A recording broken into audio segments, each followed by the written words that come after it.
How are you? This is our only rental committee. Welcome, ladies and gentlemen. It is 7 p.m. It's June 4th, 2026, and we are hereby calling this meeting to order for the City of Jervis Council meeting. Please all stand for pledge of allegiance.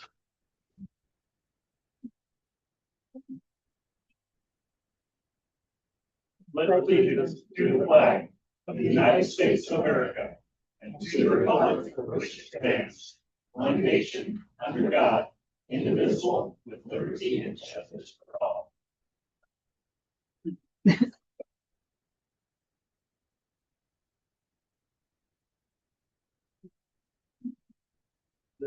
All right, let's move on to the roll calls. Starting on the left. Councilwoman Geddes. Here. Councilwoman Wright. Here. Council President Wright. Present.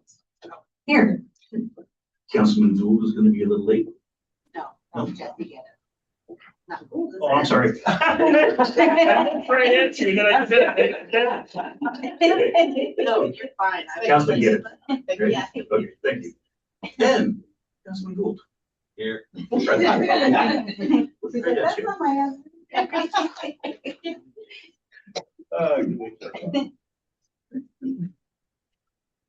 All right, City Manager, are there any additions or deletions to the agenda?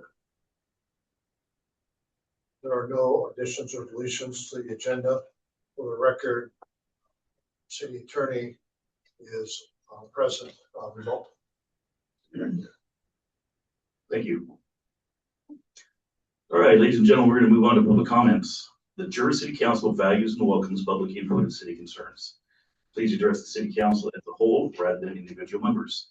The council may direct staff to follow up on a concern or issues or schedule the matter for a future council discussion.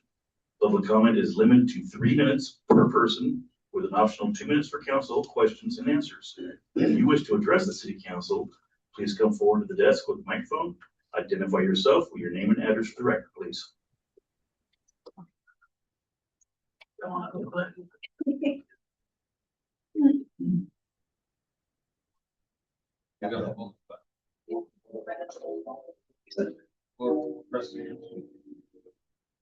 Yeah, you have to hold continuous, yeah, it's one of them.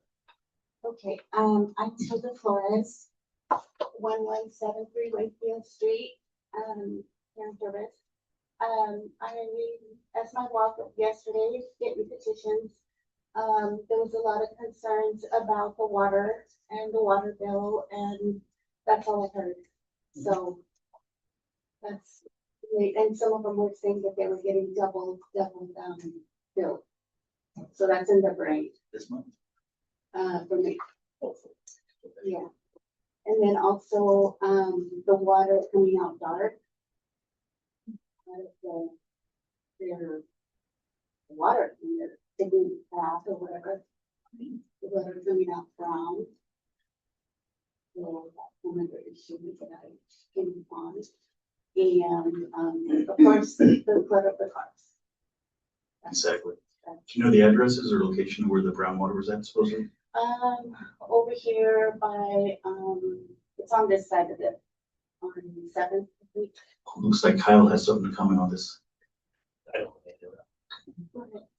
Actually, we've had a couple of reports this year. One was over in the newer development. That was on a Sunday, and I actually came down, performed some hydrant flushing. It's kind of common. You have a lot of lower water use throughout the whole winter and allows certain sediment to settle into the pipes. So I went ahead, tried to make contact with the homeowner who was out at that time, but I didn't do flush on the area. The other one was back in February, very similar situation was reported, and we responded actually within an hour on that, based off our records. So we take that very seriously. The water is safe to drink. There's no kind of call alarm, but it is certain areas of town where their lower velocities are more at a dead end line. Yeah, so if you are getting word or talking to people about that, everybody, please make sure they contact City Hall so they go out and flush the lines.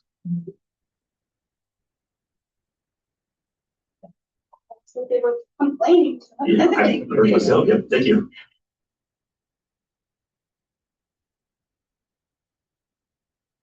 Would anyone else like to come up? Ah, Do it once, you're popular. Hang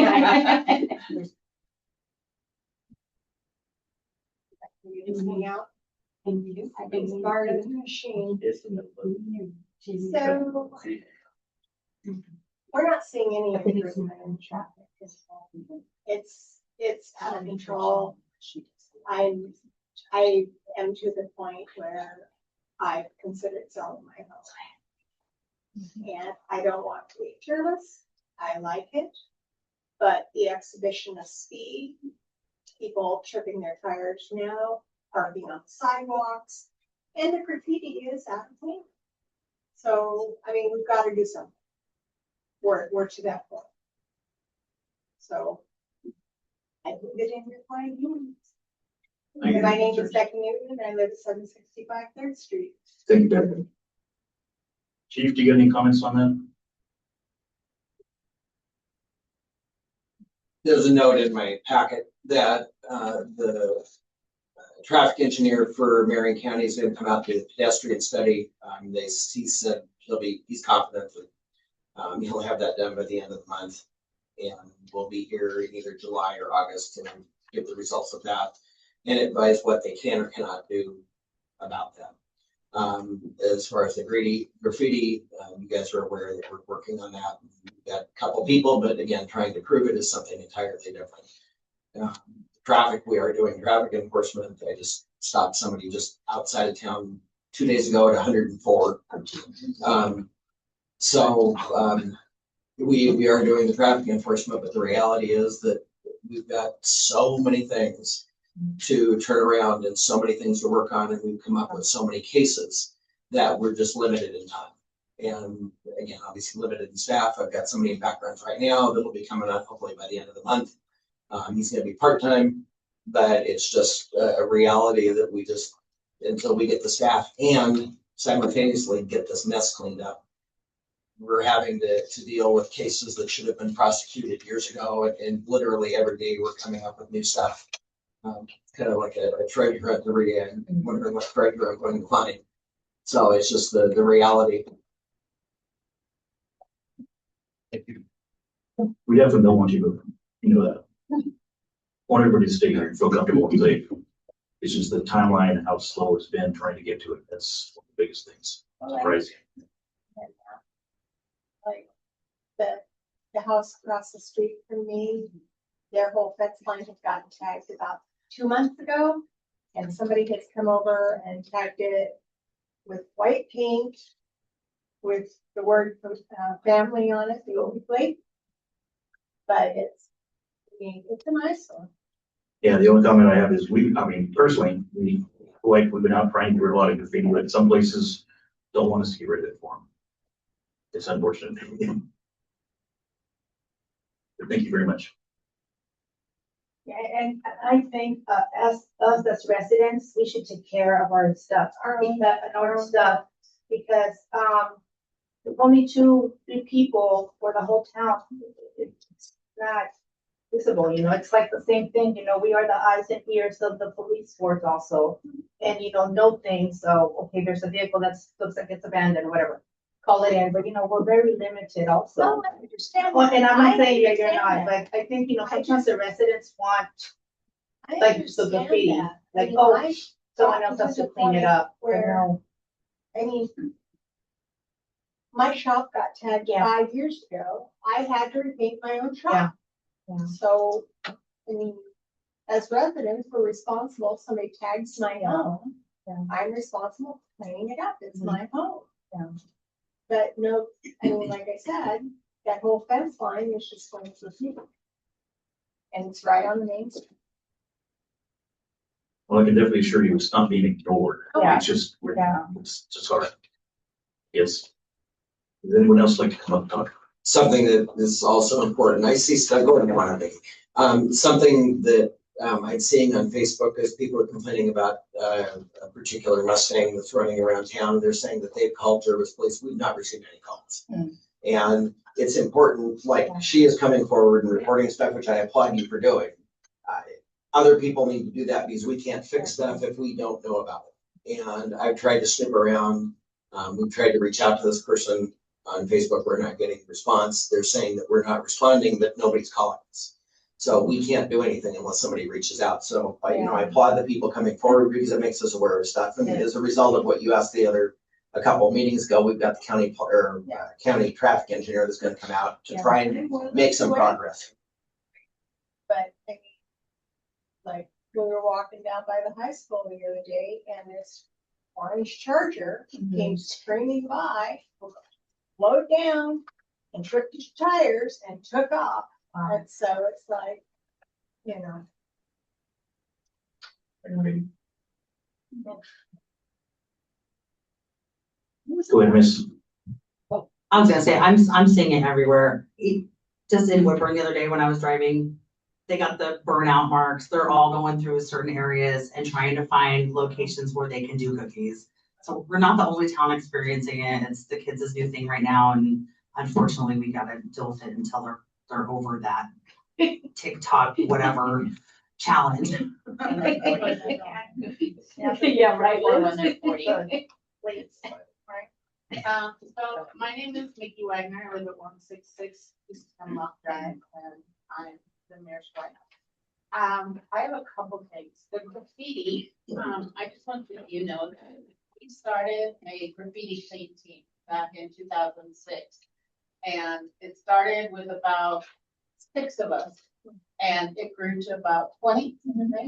And it took us 2.5 years to get rid of the graffiti. A couple of people went to jail, and are still there. And we've gone out, my husband and I, a couple times and cleaned it up. People have switched their fence boards, you know, everything. We have a pressure washer. The problem is the colors and the state of the fence, first of all, and buildings. We're afraid to pressure wash some of them because we don't want them to deteriorate more. Paint is really expensive. Usually we used to get that stuff donated, now we don't. So it comes out of our pocket, which we can do, but again, you know, it comes down to the responsibility of the homeowners. Like you said, you cleaned up yours. I'm not sure where you are, but I know I'm that. right on the main drive. I'm right on Third Street, and they used to go down our alley, and they would tag our shop. And we would be out there because a few years ago, I mean, we were told we had to clean it up. That was 5 or 6 years ago. So as a homeowner, it's my job to clean it up. Well, I do want you to know that we are out there. We were gonna go out about a month ago and those were not really full.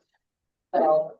But like I said, it's just, you know, I know it's timing, but with school getting out, it's gonna be long. Oh, good. We know, but now we have a 10-gallon bucket of paint, so we donated paint. So just to know, we are out there and we are trying to do it. Like you said, there are several people that don't want us to put the property, but they don't do anything. So we even do the mailboxes, like I'm sure of them to do the mailboxes.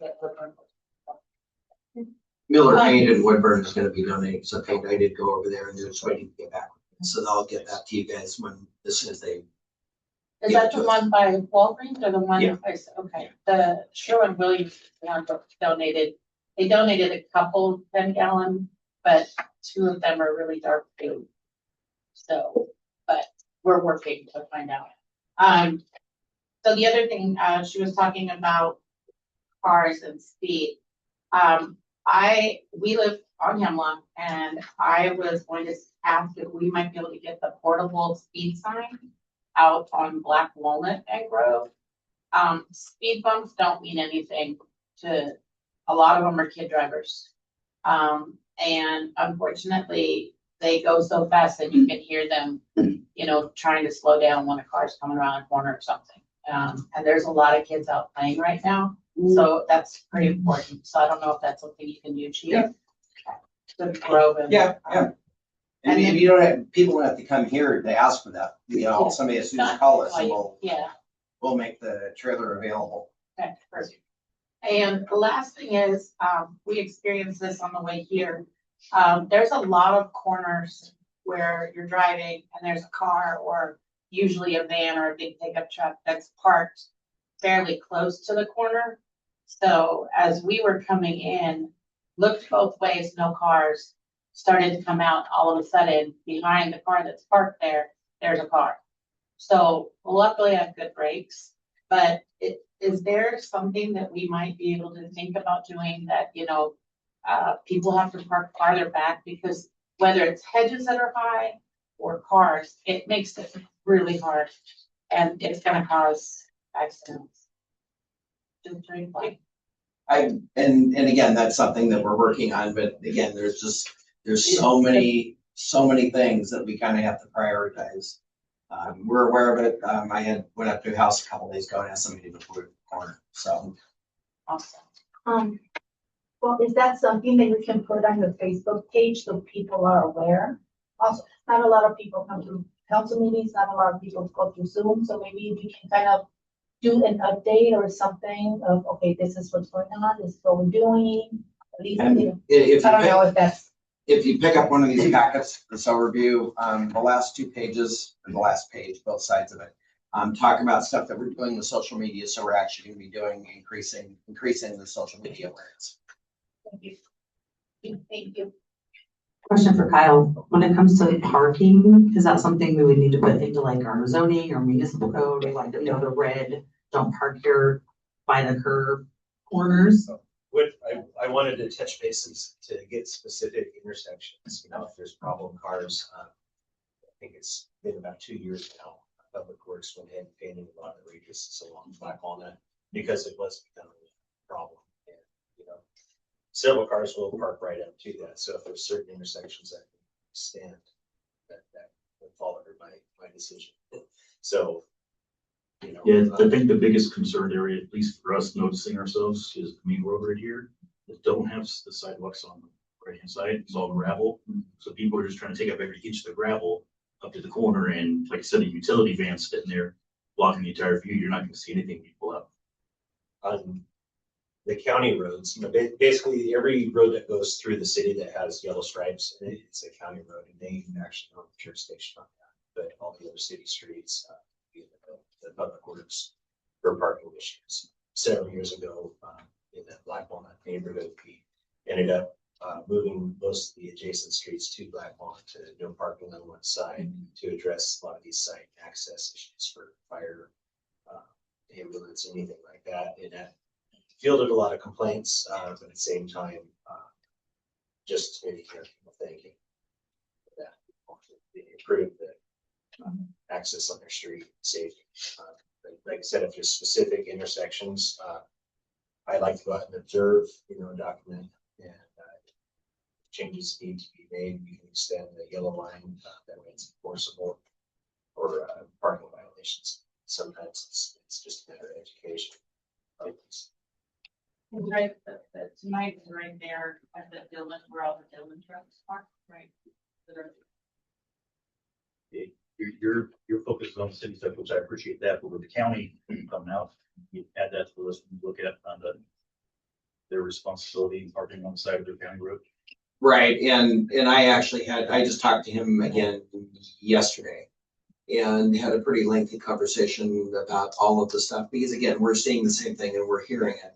And again, obviously we don't have any jurisdiction with that whatsoever. That's up to them, and they have some very strong guidelines that they'll do.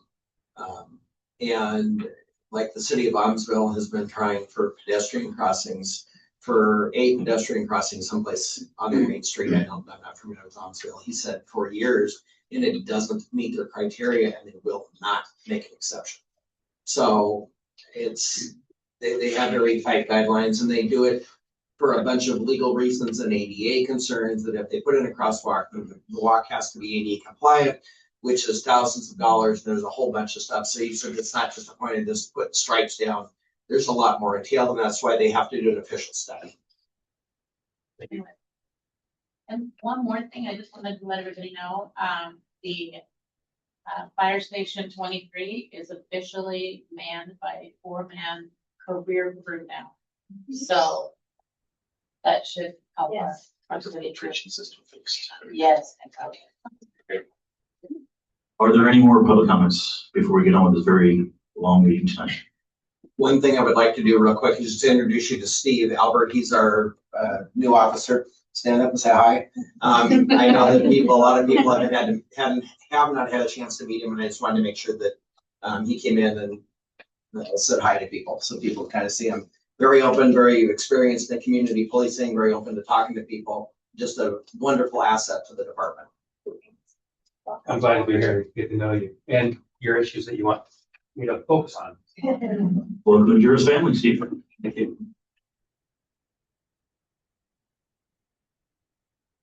All right, we're going to move on to item number 6, the presentation for standards and procedures for the operation of food carts. Mayor and council, on page 3 of your council packet is a memo from our city planner, which I requested for council consideration. Frankly, we have not maintained updated codes as it relates to addressing food trucks, food vehicles, food vendors. And so I would hope that the council has an opportunity to review the one-page memo, and the city planners here tonight to visit with you. And if the council is so inclined, consider directing staff to move forward in creating potential food vendor policies and rules, regulations. With that, I would hope you would allow planner to speak and share where we're at and what options are, and decide how you wish to move forward. Thank you, sir. For the record, Holly Byram with the Mid-Willamette Valley Council of Governments, serving as your city planner. Just as a brief overview here, in your local economic development strategy, you have your traditional businesses and brick and mortar locations.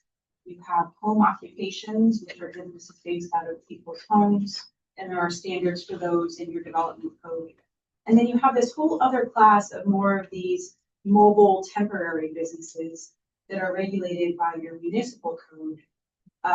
But in the last few years, I think over the state and region, you see this proliferation of food carts as a popular restaurant option.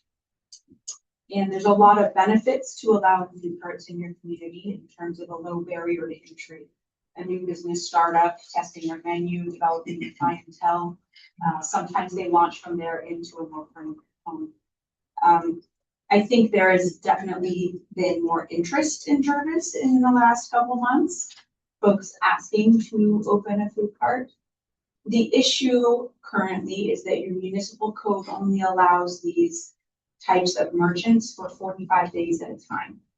And so that's a pretty big barrier for a new business starting out if they know that for 45 days. So staff is asking the council if you believe that this is the appropriate time to dive into food carts and how you regulate them and allow them there in Jervis, so that we can support this type of business in your community. It sounds like a pretty straightforward thing, but when you really start digging into it, there are a lot of different standards you can consider. The zoning, setbacks, their water connections, their wastewater, restrooms, seating, signage. They really turn into lengthy conversations. So staff's recommendation is that we have a work session to dive into this, and then we provide some recommendations to you about what might fit for your community. So at the bottom of the one-page memo there, you see a motion, and that's simply to initiate a legislative amendment. And so that we can begin the work sessions and the discussion about what fits for Jervis. I've actually personally talked to a couple of the mayors that actually small cities have food vendors. It's pretty extensive. It's not just move the trailer on and just start it up. You know, then all, of course, the health and safety concerns, because the county's going to come out and check all the food all the time, things like that. So this isn't something just to jump into, say, yep, let's get her done, and, you know, because it's going to be easy, because it's not. I know Jervis, our municipal codes are a little off, a little outdated. But I mean, personally, I like food carts myself. I wouldn't mind seeing a couple of them here if they're in the right location, you know, and they're actually managed properly, taken care of. Just the mayor's personal opinion. I will go ahead and make a motion to initiate a legislative amendment to adopt new food cart standards in the Jervis Development Ordinance with corresponding revisions to the Jervis Municipal Code as needed. I would also recommend that we talk to the new existing food cart to make sure that we are not going to cause them any strife. Second. We have a motion and a second. Any further discussions before we take a vote? All those in favor of the motion, say aye. Aye. It's unanimous. All ayes. Thank you, Ellie. As a follow-up comment, because so many other communities have done food cart standards recently, you don't have to, yes, you don't have to reinvent the wheel. There are so many to borrow from.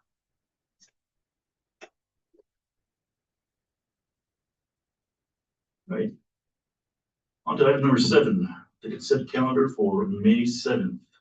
Has the council had a chance to review back again? Do you have any concerns, questions?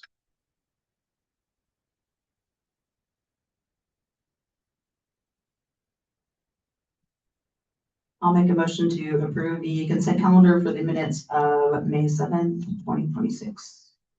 I'll second.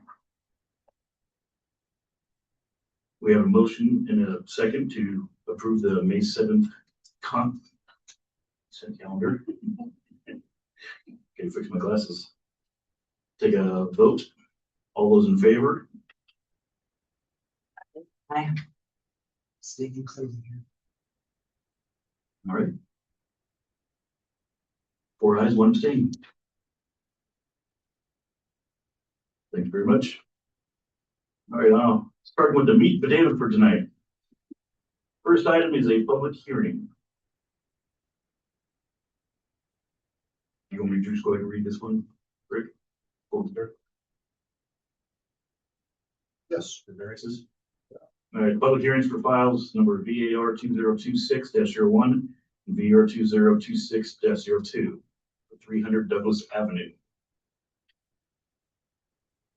What this is regarding is concurrent major sign variances and minor sign variances for the Jervis Middle School, allowing a second freestanding electronic message sign along the Douglas Avenue frontage and increasing the height from 10 feet to 12 feet.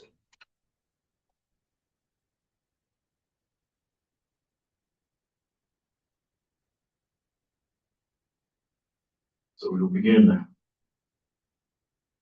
Good evening, my name is Mayor Brian Wagner, and I will be presiding over this hearing as the time and place for the continued public hearing in the matter of the variance 2026-01 and 2026-02.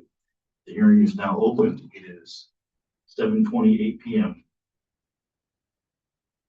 Oregon land use law requires several items to be read into the record at the beginning of every public hearing. City planner will review the material. Your patience is appreciated as she goes through these statements. Holly? Okay, here's the legal script. The applicable substantive criteria upon which this case will be decided are found in the Jervis Development Code. The specific criteria are summarized in the staff report and will be reviewed at this hearing. All testimony and evidence received during this public hearing must be directed toward these approval criteria or to such other rule, law, regulation, or policy which you believe apply to this case. An issue which may be the basis for an appeal to the Land Use Board of Appeals shall be raised no later than the close of the record at or following the final evidentiary hearing on this case. Such issue shall be raised with and accompanied by statements or evidence sufficient to afford this body and the parties to this hearing an adequate opportunity to respond to each issue. This case will proceed with a staff report and any other comments from governmental agencies in attendance, followed by those who are in support of the application. All those opposed to the application will then be allowed to speak, followed by those with general comments who are neither for nor against this application. Finally, the applicant will be entitled to a rebuttal period, including any questions this body may have of staff or the applicant. All speakers should limit their comments to 3 minutes. All speakers are required to provide their name and mailing address for the record. Please try to avoid repetition. If someone else has already expressed the same thoughts, it's perfectly all right to state that you agree with the statements of that previous speaker. Please be assured that everyone will have an opportunity to speak.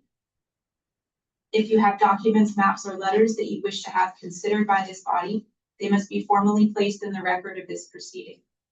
To do that, either before or after you speak, please leave the material with City Manager Rick Honbaum, who will make sure your evidence is properly taken care of. Prior to the conclusion of the first hearing on a land use application, any participant may request an opportunity to present additional evidence or testimony regarding the application. If such a request is made, it will be up to this body to determine if the hearing will be continued to a time and date certain, or if the record will be kept open for submission of additional evidence or testimony. Thank you. Thank you again, Holly. With that out of the way, I need to ask the audience and fellow councilors a few questions. Number one, does any member of the audience have any objections to the notice that was published? Moving on, number two, does any member of the audience wish to challenge the jurisdiction of the city council to hear this matter? Number three, does any member of the city council wish to declare a potential or actual conflict or interest of bias? I work for the school district. Thank you.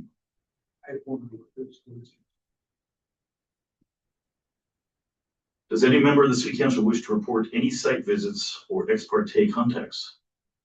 I have children in the middle school and high school, and I visit the site, and I drive by it every morning to go to work. I as well drive past the site on my way to Dollar General. I believe we all do. Okay, moving on to number five, please. Does any member of the audience wish to challenge the impartiality or ex parte disclosures of any member of the city council? Not seeing any. We'll move on to the staff report. City Planner Holly Byron, read the staff report. Thank you, Mayor. Okay, this is a pretty straightforward package of variances here. So again, there's a major variance and a minor variance, and they're both for the same sign.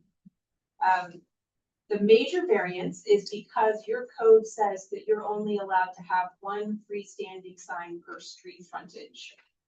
And the middle school and the high school are on the same property. And the high school now has a freestanding sign on 99, and then they also have one facing Douglas, even though it's a little farther back by the facade of the building. And so now that the middle school is on, it's on the same property, that is why they're requesting major variance for 2 signs instead of 1. So, and then the minor variance is simply to increase the height from 10 feet to 12. The applicant has provided materials in the staff report. I've inserted a copy of the site plan that shows the location of the proposed sign out in front of the new middle school building, right at the new driveway entrance to the new parking lot.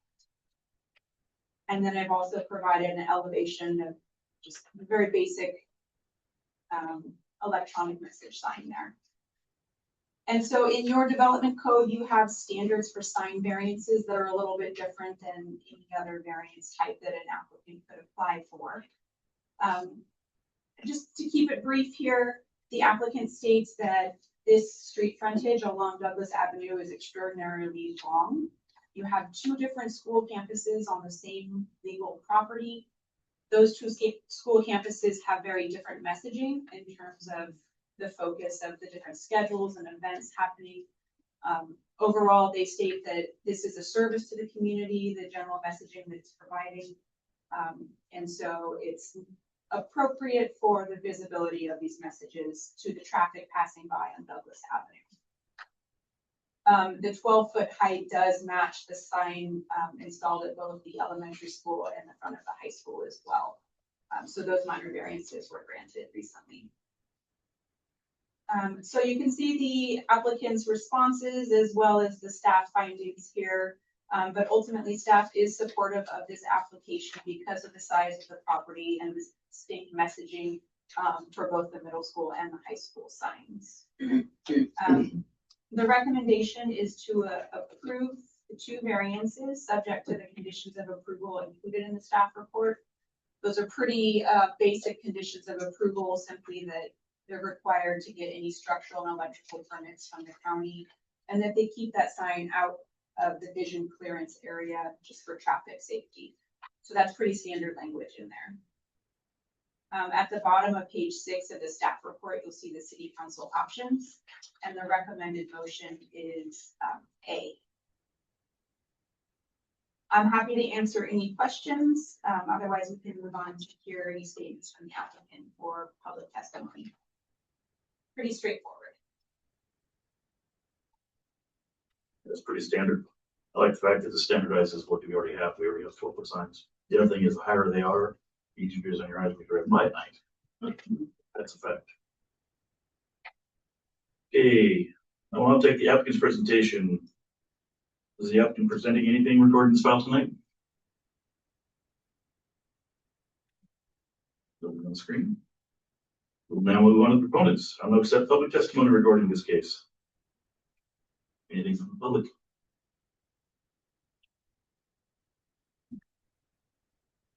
This way. Right up again.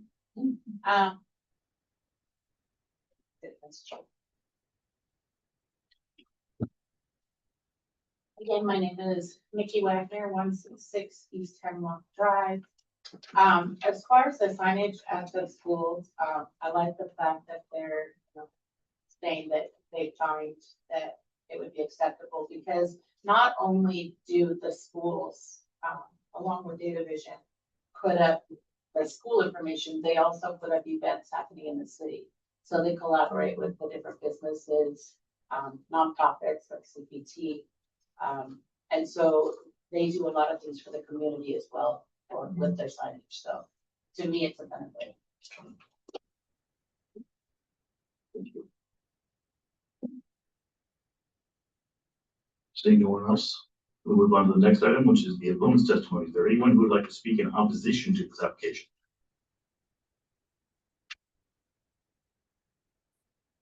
We'll move on.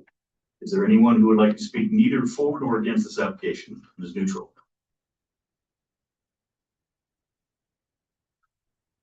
And on to the next one. Would the applicant or the representative like to respond to any testimony which none was presented? Besides Michelle. All right, next one. Staff summary. Do any of the counselors have clarifying questions for the staff?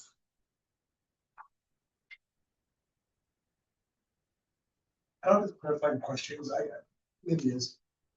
We know under what rationale they did the minor variance in the previous 2 cents. Oh.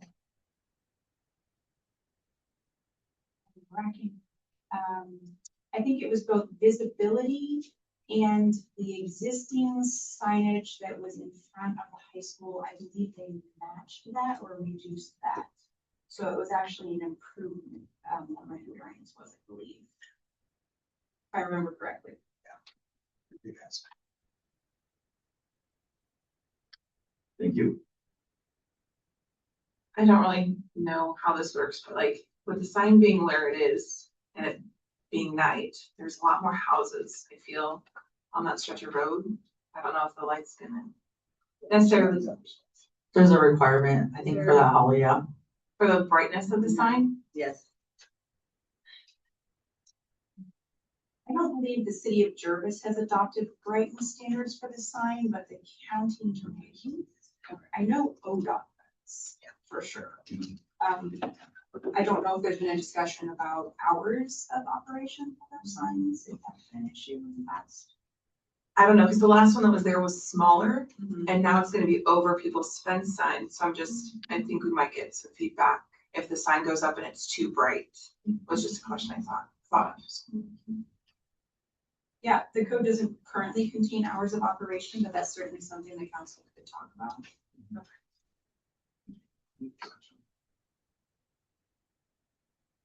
The discussion was just staff. Was it just your staff? Was it for? It was for staff.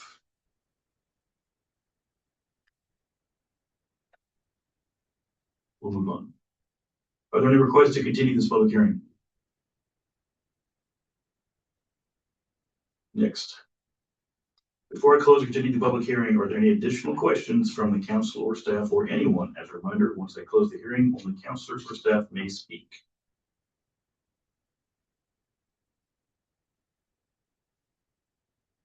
Right, we're gonna move on. So I will close this public hearing. It is 7:40 PM. Now I'll entertain city council discussion on the application. So my concern is, it's not saying I'm against it. What criteria will we be allowing them to have minor variance, we will not allow somebody else to have? Will we allow somebody else to have the same minor variance of height? It's not eligible. I'm asking, I don't know. I think the reason why we approved it last time for the other signs was because Dollar General was approved and have a bigger sign. If I remember correctly. Right? It doesn't sort our time. No, I know, but I think that was. Also, too, the school's coming from a position that they are not a business. And typically our code would limit businesses from putting up, like 50 signs through town, or a giant billboard that's 50 by 20 or whatever, something obnoxious. So that's also the school's argument, is that we're not a business, we're part of the community, we're a public entity. Yeah, I don't argue that they should come and sign, I absolutely think they should. Right. My question is about the variance type.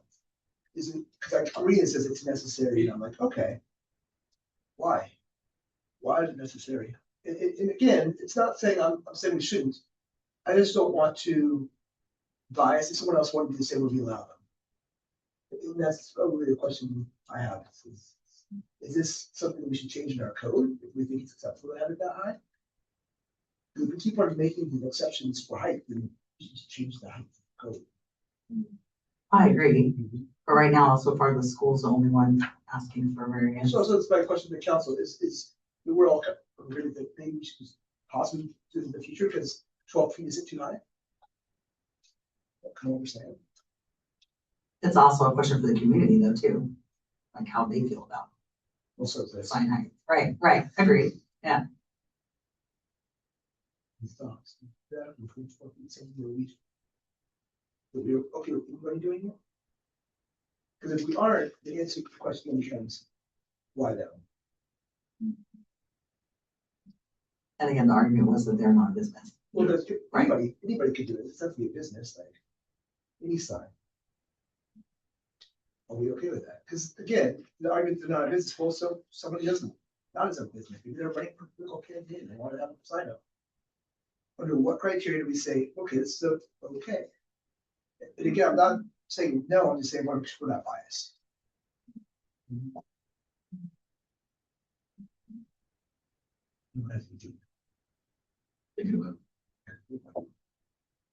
My only thing was the brightness of the signs, because I mean, we're going 12 feet.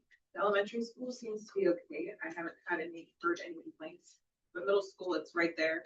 I get that it's not like a full business, but I don't see people being able to put up a sign like on their residence, because we're all so close together. But like if we get new businesses here, putting up a sign, then maybe depending on how our code is set, the 10-foot is okay, and then 12 feet. Residential, Holly, is residential different though? Tough about Completely different, if I remember right. Absolutely. Yeah, so we're not talking about residences, it's just businesses or public. Because that's now zoned public use.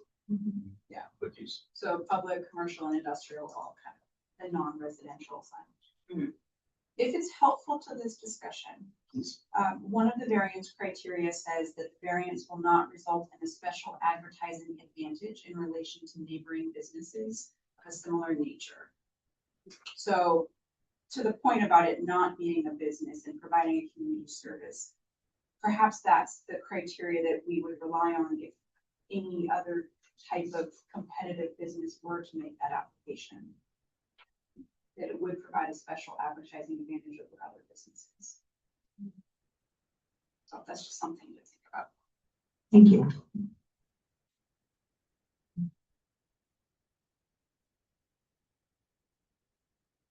I think a standard is a good thing to have if we're gonna keep changing and allowing certain feedback. I know everybody's got their own opinion and it can reflect on the brightness of the signs because they're higher and things like that. But we should come together and definitely just the same, like a standardized thing, and keep going. I feel like that's something that can be brought up in our planning, our future Sure, planning. of course. Okay. But for now, I would make a motion to approve the major variance file, VAR 2026-01 and concurrent minor variance, VAR 2026-02, adopting the findings and recommended conditions of approval contained in the staff report. Can I ask? Sure. The ODOT signage thing, are they, because you said there was a standard brightness to ODOT, so they're required to follow that, is that correct? Correct. For the sign that faces 99 out by the ball fields. But the opposite side would not. If it's on Douglas Avenue, it would not have to comply with the ODOT standards. Once we decided to match it. Yeah, those are the side. Mhm. I'd be down for that, I'm down for it, it's on both sides, follow the standard. I agree. Thank you. I make a motion to approve major variance file, number VAR 2026-01. A concurrent minor variance VAR 2026-02, with the amendment that both sides follow the practice of the ODOT standard. We adopt these findings and recommend conditions of approval contained in staff. I second. We have a motion to second. Take a roll call vote from the left. Councilwoman Geddes. Aye. Councilwoman Ray. Aye. Council President Ray. Aye. Councilman Geddes. Yes, sir. And Councilman Gould. Aye. All ayes.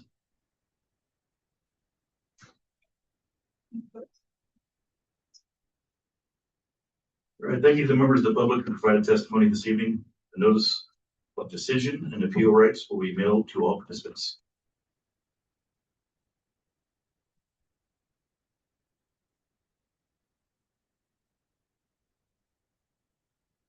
We are now moving to 8 Bravo. Supplemental budget hearing for the resolution 2026-17, a resolution adopting a supplemental budget reflecting updated financial data for the 2025-2026 fiscal year. Mayor and council, you have before you a resolution which constitutes a supplemental budget. As most people are aware, when the current budget was written for the year we're in right now, 25-26, the writers of the budget, as well as the people that approved it and adopted it, did not have access to, shall we say, a strong base of financial status and or history. So the budget was written with the best available information. Now we are 11 months into the budget and we have one more month left, this month of June, and there are some areas in the budget which staff is recommending that we change some numbers a little bit. So we did the required legal advertising and posting, made available the resolution. Essentially, this resolution 26-17 makes 3 particular changes in the way of moving funds or the authorization to spend funds. All of them are within the same fund. I'm not talking about money being moved outside of the fund, but money being moved within the storm drain fund, the water fund, and the court fund. Essentially, we're talking about changing expenditures for capital outlay versus materials and services, or personnel versus materials and services within each of those 3 funds. You have an explanation paragraph.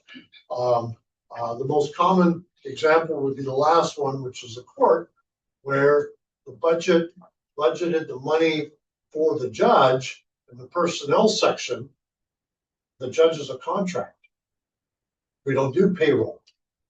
Therefore, the funding has to come out of materials and services. So the third one of these 3 essentially is moving $5,000 authorization from personnel down into material. It's that kind of stuff we're talking about for these 3 funds in which we are rectifying. So again, we're not changing, we're not moving money between funds. This is purely, I would say, a house cleaning, end of the year, very typical event that occurs based upon when the budget was written almost a year and a half ago, and where we are at the end of the budget, so that we don't end up with any section of the fund not having a positive figure at the end of June, which is the end of the year.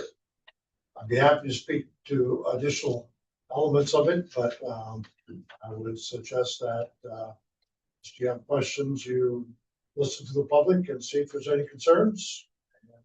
Staff is recommending adoption of the resolution later on in your agenda. Clarifying question, is it resolution 2026-17, or is it 2026-18? 17. Okay. 17 requires a public hearing, 18 does not.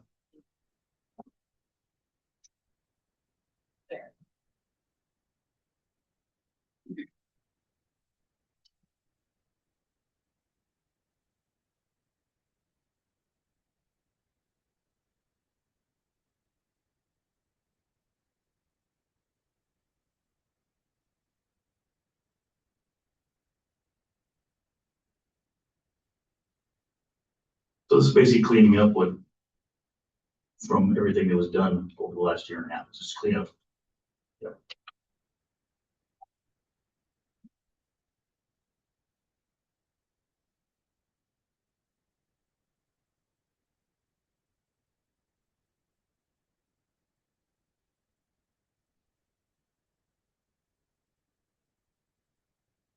These are the highlighted sections, correct, in the budget as well? I'm sorry. For the highlighted? It was highlighted in the printed, not the one that has the yellow highlight on the pages. Thank you.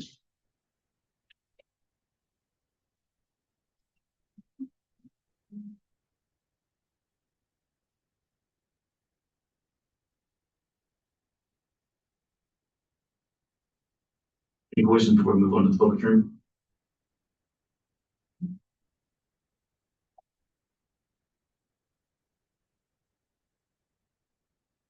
All right, moving on then. Just like any significant budget resolution, the city is required to conduct a public hearing for a supplemental budget. Item 8 Bravo on the agenda tonight is a hearing for resolution 2026-17, a resolution adopting a supplemental budget. Staff, do you have any report? Said what you already have. This budget resolution involves 3 transfers of authorization of money, one within the storm drainage fund, which the budget initially said that they would start the year with 20,000 in the fund, and actually it had 72,000 once we had finance figures. So this is authorizing spending that additional funds as we are purchasing materials for the storm drain project right near the entrance of the school district property there this month. The second change is in the water fund, which we're transferring 8,000 from materials and services up into personnel to cover expenses in the personnel section. The third one has to do with the municipal court, in which we are funding the judge for material and services rather than personnel. Thank you very much. It is 7:54 p.m. and I'm opening the public hearing for resolution 2026-17. If you wish to speak, please present yourself with your name and address for the record of the desk with the microphone. Is there anyone who wishes to speak in favor of resolution 2026-17?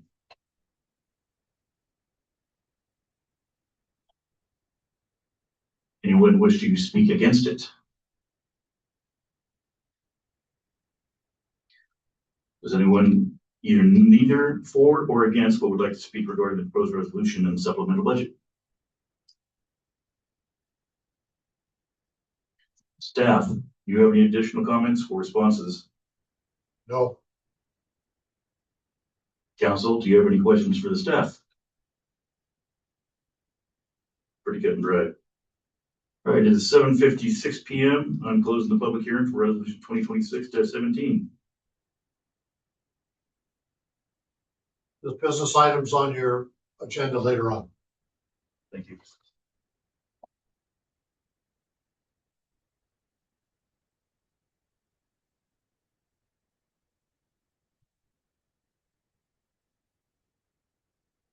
So the next is a budget hearing for resolution 2026-13, a resolution adopting the 2026-2027 budget, making appropriations, imposing the tax, and categorizing the tax. Mr. Mayor and Council, this is the moment of truth as it relates to creating the budget for the upcoming fiscal year. Essentially, this is the last month of this year's budget. In order to open our doors on July 1st, we need to have a budget adopted by July 1st. I am encouraging, unless there's some significant issues, that you adopt the budget tonight. Otherwise, you'll be conducting special meetings prior to June 30th, which is fine. But what is before you tonight is the actual budget that was proposed by your budget officer and approved by your budget committee on a 9-0 vote. Now, there are a lot of things to discuss as it relates to the budget, but we've had 3 months of review, and I think the summary would be that it is a document that staff has diligently provided for the budget committee to review, which they chose to approve on a unanimous vote at the first budget meeting. It does include a 5% water rate. It also includes a stormwater rate increase. It also closes 3 funds that are, we have more funds than we need to have. It merges 2 funds together. It designates a community engagement fund that allows for support for nonprofits and community related activities. It is I would say it is conservative based upon the knowledge of what we have as it relates to our financial situation. We have a pretty good idea where we are as it relates to the budget of our funds, even though the 24-25 audit is not done yet. But it is, I believe, a very solid document, and I'd be happy to respond to inquiries or questions. But I would encourage you to listen to the public and hear the concerns. The other thing I probably should add is that in 2018, we had a master water study done that outlined the future of our water system and what was needed and the expenses for it. And from that study in 2018, the council at that time adopted a resolution increasing our water rate 2.75% annually until the year 2035 in order to meet those needs for a safe water drinking system. And the city has not increased rates for 3 years. What is proposed in this budget is a 5%. So that's about 2/3 of what we have lost by not increasing, but doesn't quite get us all the way. I felt it was an appropriate compromise when I proposed it in the budget, and obviously the budget committee agreed when they adopted it. The stormwater increase really has to do with DEQ requirements for what's called total daily maximum load. Got that right? Essentially, we are having to have installed a master plan as it relates to the sediment of stormwater. That report that we are required to submit to DEQ by November sixth is going to cost us about $30,000, which is more than the total amount received currently for our stormwater fund. So that is why those particular two increases were proposed. And I would say that is why the budget committee approved the budget with those two increases.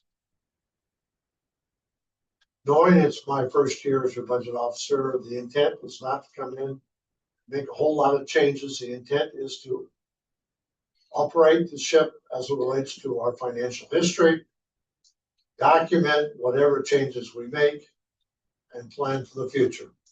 And that was the intent that I laid out to our staff. That was the intent of the proposed budget, and it's the intent of the approved budget.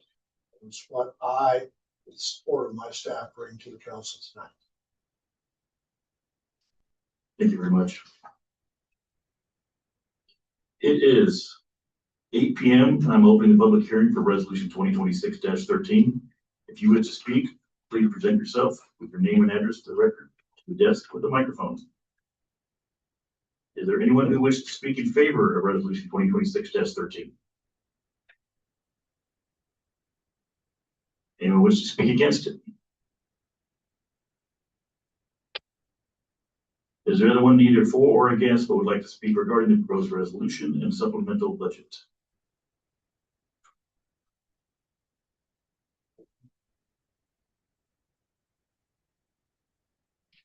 Staff, do you have additional comments or responses?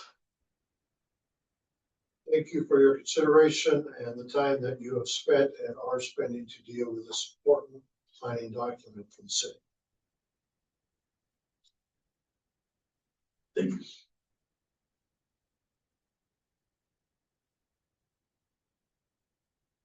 It is 8:02 p.m. and I'm closing the public hearing for resolution. Oh, yeah, sorry. I missed that one. Fantastic. Council, do you have any questions for staff?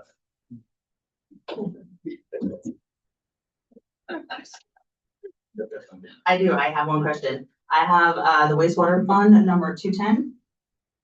The total fund says 557,200, but the approved budget states 551,189.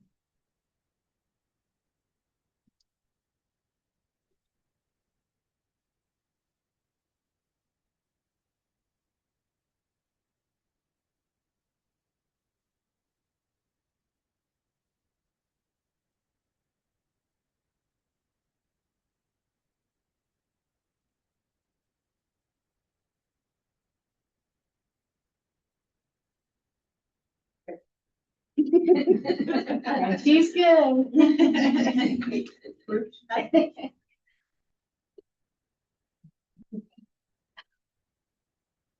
Gotcha. Good. Right, I almost answered. So council, do you have any other questions for staff? Negative. Now it is 8:03 p.m. and I'm closing the public hearing for resolution 2026-13.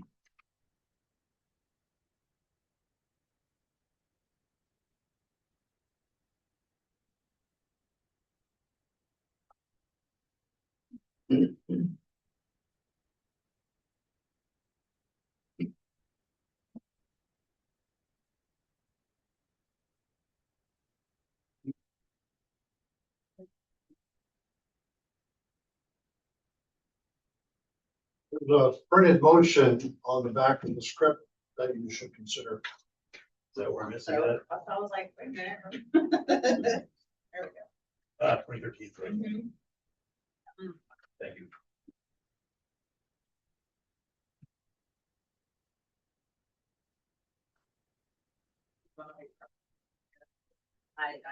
Didn't have a question. No questions, but still like to vote on it. We're gonna wait for the councilman to get back.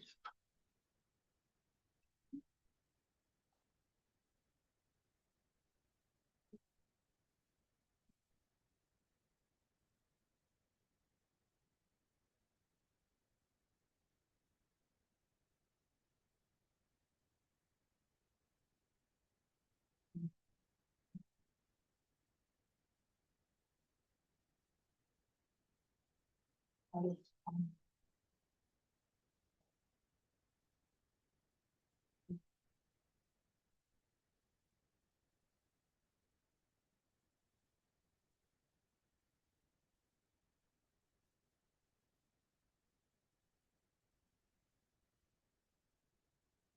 this is later on the agenda. Now we're going on to the public hearing. We were waiting to make a motion if you wanted on this one for Jesse, but Well, it's later on the agenda to adopt the resolution. okay, Right now, we're just doing public hearings. perfect, move on. We have a fourth public hearing. There is no one. Yes. All right, moving on to 8 Delta. Public hearing for the determination of the city electing to receive staff revenue sharing. Mr. Mayor and Council, if you look on page 34 of your council packet, you'll find resolution 2619. Probably the most important part of that resolution is the bottom paragraph that says, I certify that a public hearing before the Budget Committee was held on April 15th, 2026, and public hearing before the City Council was held June 4, 2026, giving citizens an opportunity to comment on use of state revenue sharing. So essentially, we're required by state law that in order to receive state revenue sharing, we need to conduct a public hearing and allow public input on state revenue sharing. That is the purpose of your comment tonight. If you selected not to receive state revenue sharing, we would need to go back and considerably cut some of the general fund activities within the budget, since we receive significant state revenue sharing from the state.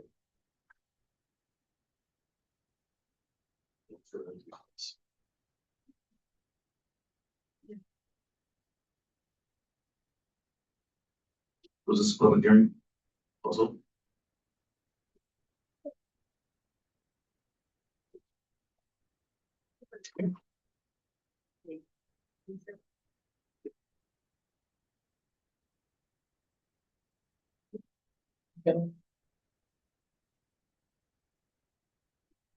Right, item 8 Delta on the agenda tonight is the hearing for resolution 2026-19, a resolution declaring the city's election to receive state revenues. Staff report, please. Mr. Mayor and Council, it is a requirement that if the city would like to receive state revenue sharing, which we have budgeted to receive, that you must conduct a public hearing and provide document to the Department of Administrative Services for the state of Oregon that you have done a public hearing. I am recommending that you conduct a public hearing and listen to the public. I would also remind you that the budget as approved includes a new fund called number 349 called Community Engagement Fund, which is where we put some of that state revenue sharing fund in order to share and support nonprofits and people doing good community stuff within our city. And that fund would dissipate if we did not receive state revenue sharing funds.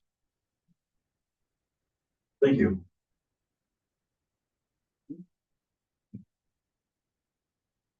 It is 8:08 p.m. and I'm opening the public hearing for resolution 2026-19. If you wish to speak, please present yourself with your name and address for the record to the desk with the microphone. Is there anyone who wishes to speak in favor of resolution 2026-19 at this time? Anyone to speak against? Anyone neither for or against but would like to speak regarding the proposed resolution? Staff, do you have additional comments or responses? No, sir. Council, do you have any questions for the staff?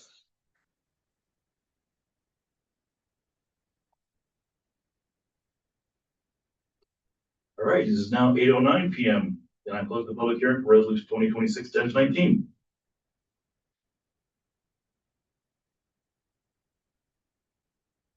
Mr. Mayor and Council, under old business, I put a finance update as it relates to how we're doing on finances and finance related issues. The very back page of your council packet, which is on legal size paper, has a color diagram There are copies of it on the desk and at the table at the entrance to the store.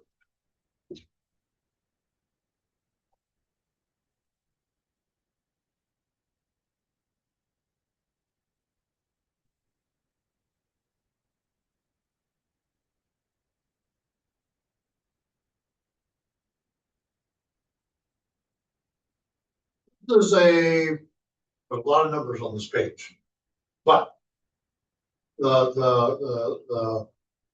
would say the good and the bad.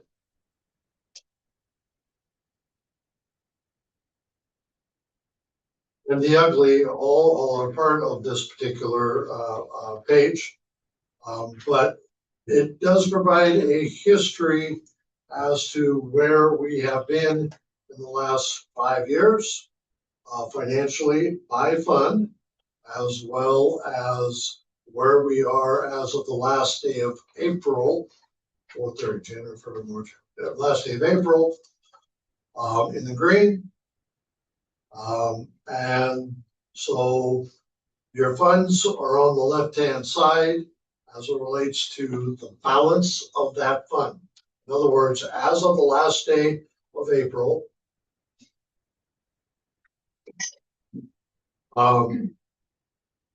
the funds, each of the funds that we have, active funds that we have that make up our budget, this is the balance as of that particular date.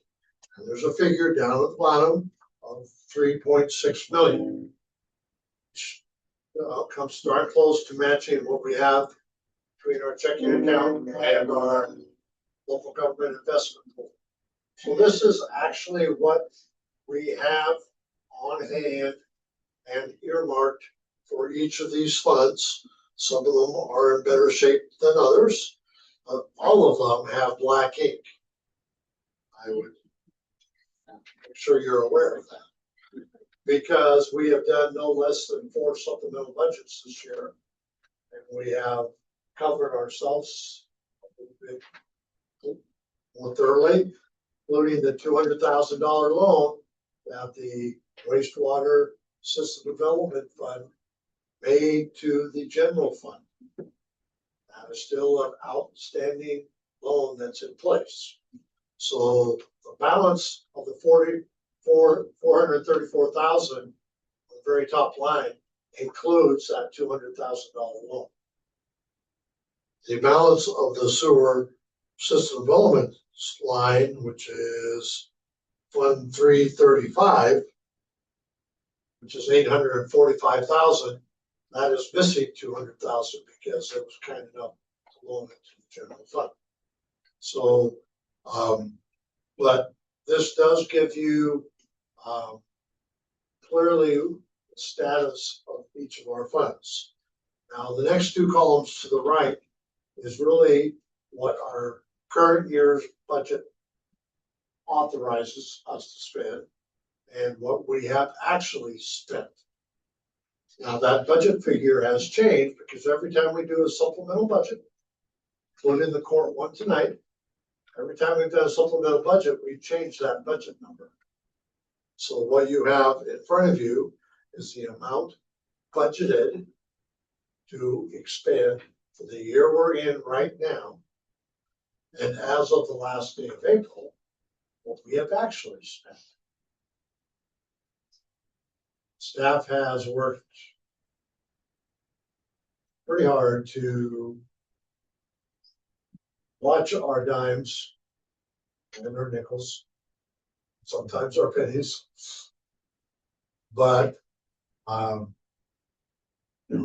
what we have budgeted and where we are in actual spending tells you, I think, where we have changed some of our more recent history as it relates to our financial status, both in numbers of where we're at, as well as knowledge as to where we're at.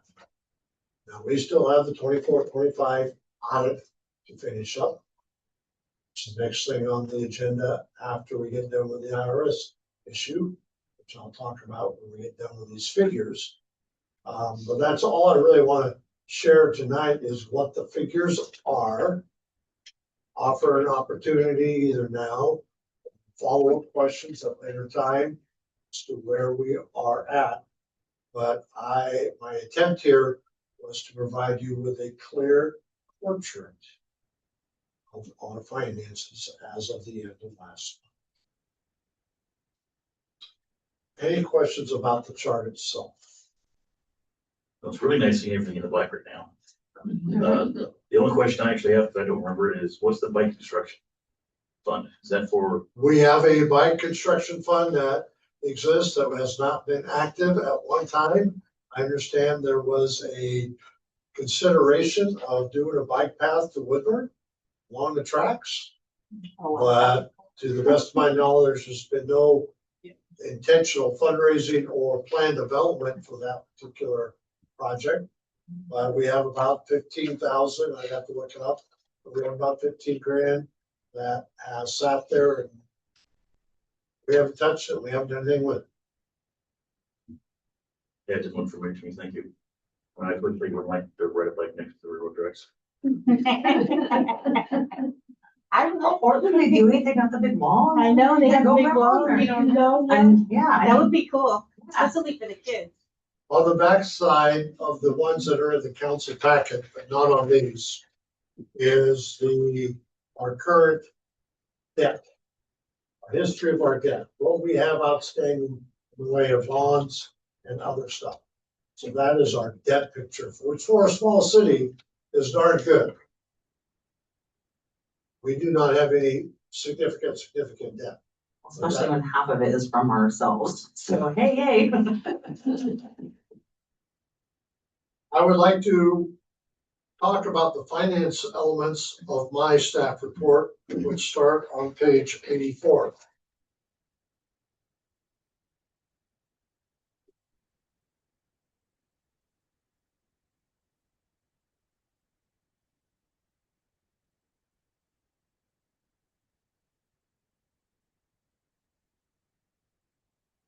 I previously shared the story with the Marion County Economic Development Funds that we are not receiving.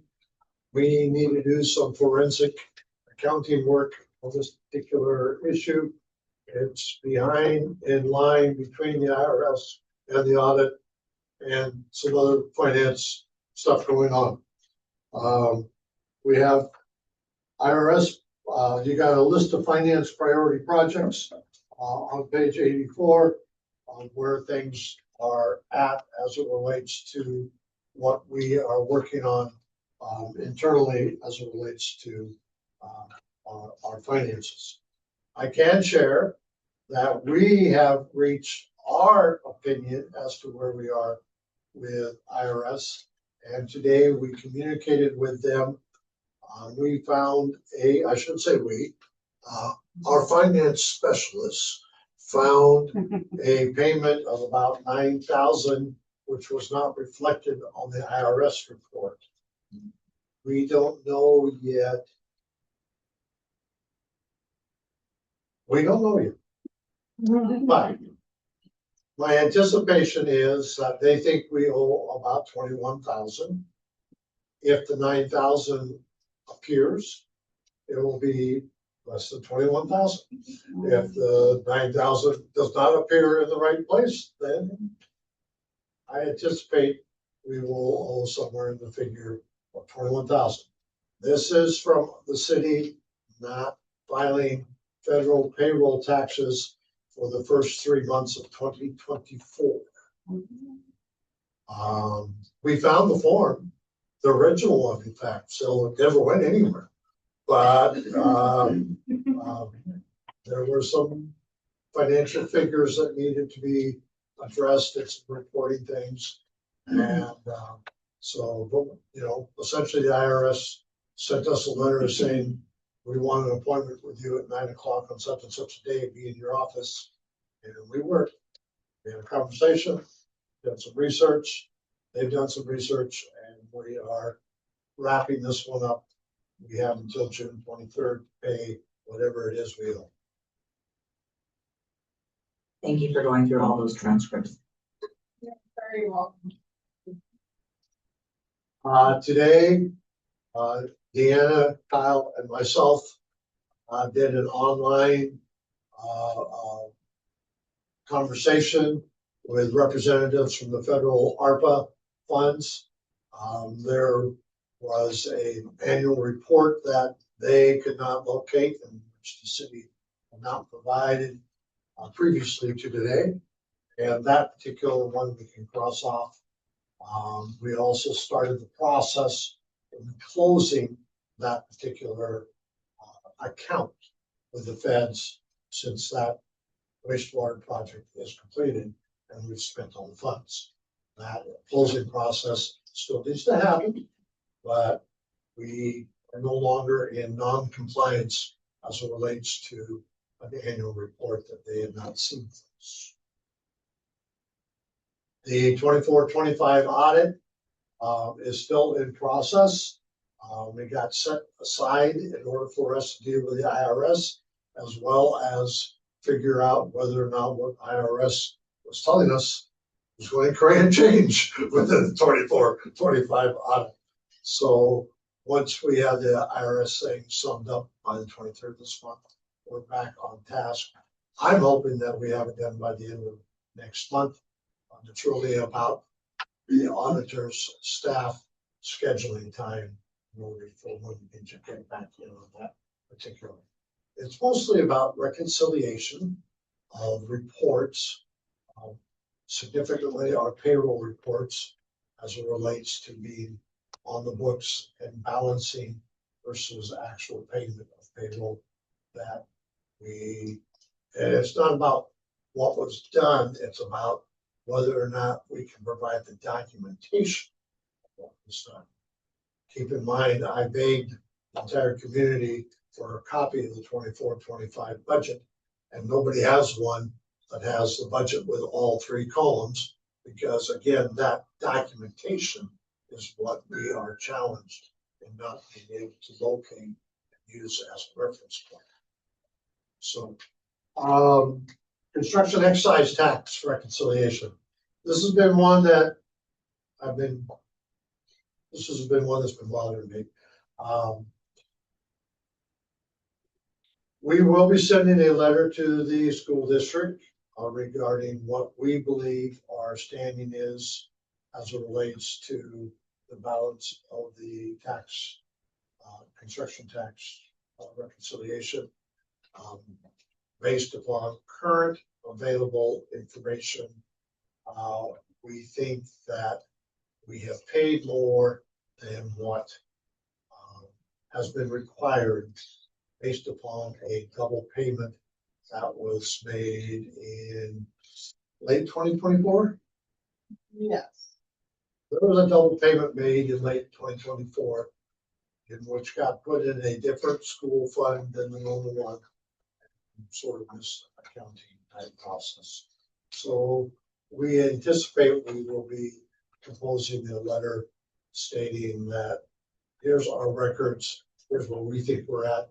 Please review, get back to us as to where you think we are at.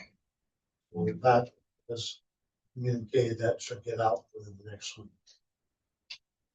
Marion County Economic Development Fund, I already talked about. Finance policy updates, again, another pet project. When you received your 23-24 audit or your 21-22 audit, there were some draft finance policies that the auditors gave you that we never, as an organization, followed up on. So just some cleanup stuff as it relates to our finance policies. Anyway, that is what I have to share as it relates to finances and where we're at with finance issues and finance data, which I felt significant enough to include an agenda item, which the mayor, council president were willing to honor my request. Happy to respond to inquiries. I've got my finance specialist standing by. Happy to respond to inquiries, questions. Probably would ask for a later date to get back to you, but we know a lot more now than we did a year ago when I arrived, and we're looking a lot better based upon what we're doing. I personally just want to thank you very much, along with everybody else involved, that's been able to get this information for us. I mean, this is a good example of why a city must hire experienced, knowledgeable people to manage a city and run the finances. It's not just taking your home checking book and figure out, I know how to do that, I can run a city. You know, these things that the council is seeing, the city has spent an exuberant amount of money on a CPA and other people to go ahead and fix this, to find the data. You know, this never should happen if you got a city that's running smooth. So I want to thank you very much, and the ladies, our CPA and everyone that's really helped try to actually get this data together to right the ship so we can see ourselves in the black and know what's going on. Thank you. Rick? You were saying something about getting. You have to ask the mayor whether to speak. I'm Mr. sorry. Mayor, can I ask you something? You were saying that you were looking for, or asking everybody for the 24-25 budget. Yeah. Are you asking for a copy of it? Yes. I probably have one, so. The copy we're looking for has all three columns. It has the proposed column, the approved column, and the adopted column. We have not been able to find that document or provide it to the auditors. I'll look at one and see. Great, thank you. Well, In regards to the construction excise tax issue in the school district, I know there's been some concern when we talk about the excise tax because somehow it gets bundled in with the resource officer. Are we expecting to deal with more of that when we address this, or is that resource officer thing been handled? I have quite honestly not touched the resource officer finance issue. I thought that starting with what was purely fact is a better place to start from. So I was hoping to resolve this one first and then have a conversation as to what we want to do about the other one. The other one involves people's perspectives about what happened, what did not happen. This one's facts and numbers, and I feel a lot more comfortable initiating the finance conversation with the school district regarding this one before considering that. I love that. I guess my concern was that when this topic has been brought up before, Yes, we have. it immediately gets brought up to the excise. The excise tax immediately gets brought up at the same time because it just, for whatever reason, that's the way it's gone. So we need this resolved first. I love that idea. Thank you, Counselor.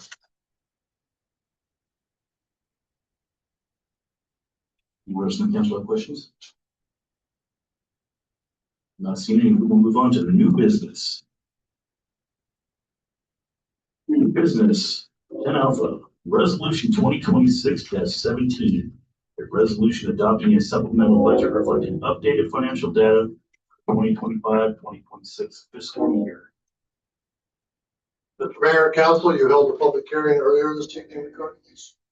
Staff is recommending approval.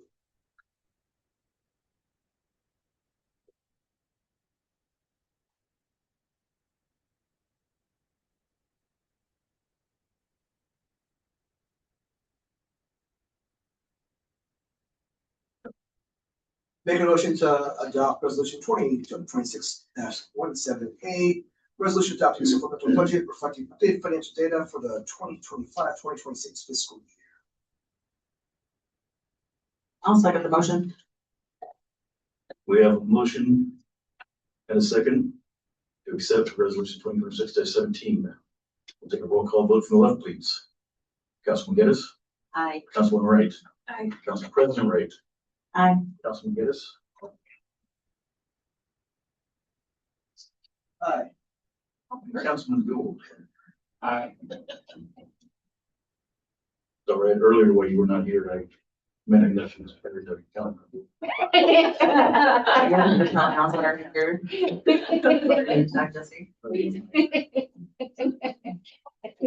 Right, all in favor there.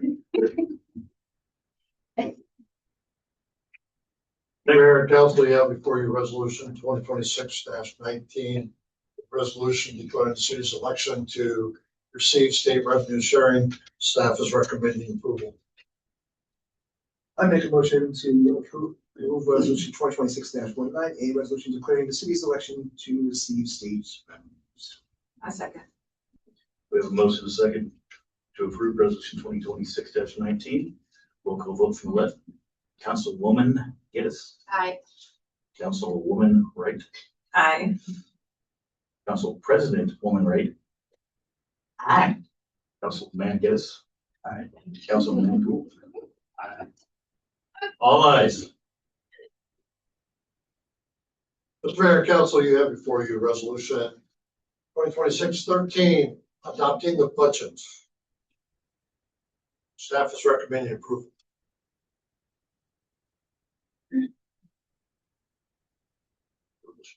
I am. Do we have an estimate of how much the input in the tax increase will cost the average citizen? Well, the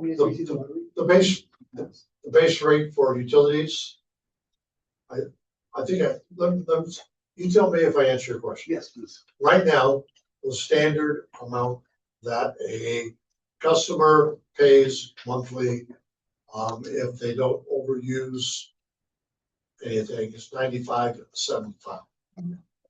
The increase with the increased water and the increased stormwater is $100 flat. Thank you. I make a motion to approve resolution 2026-13, a resolution adopting the 2026-2027 budget, making appropriations, opposing the tax, and categorizing the tax. There's a longer motion that we need read for this one. It's on the green sheet. Oh, you're good.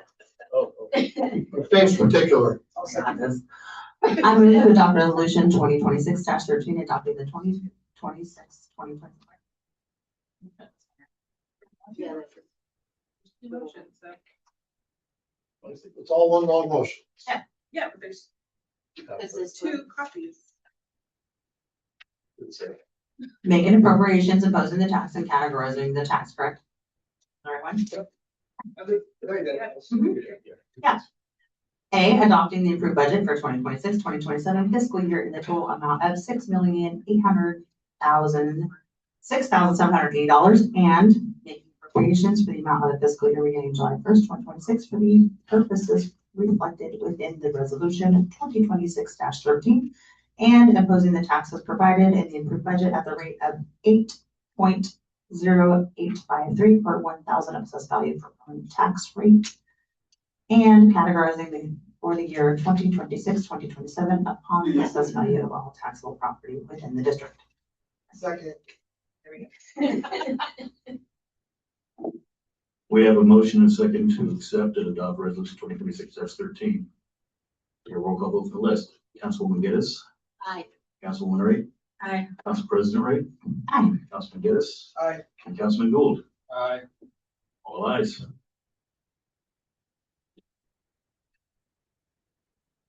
Mayor, Wagner, and council, there is a subject on page 35 of your council packet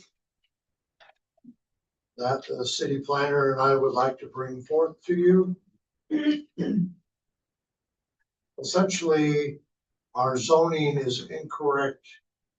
It's not been updated as it relates to our most significant city park.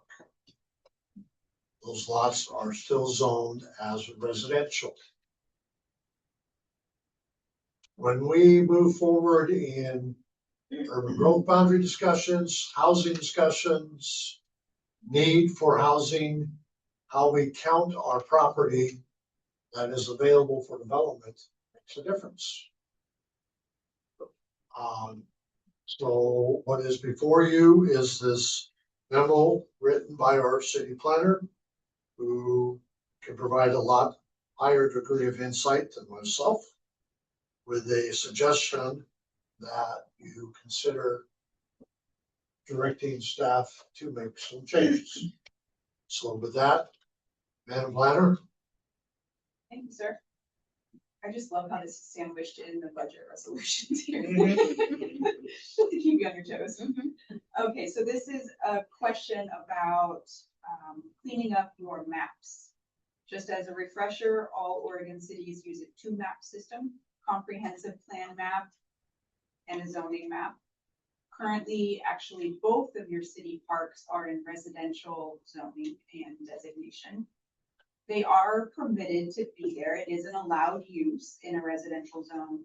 But as the city manager reiterated, if we are looking at our available residential land supply, those parts are not available for residential development. And so just to clean up the map, to move those city park properties from residential to public facility.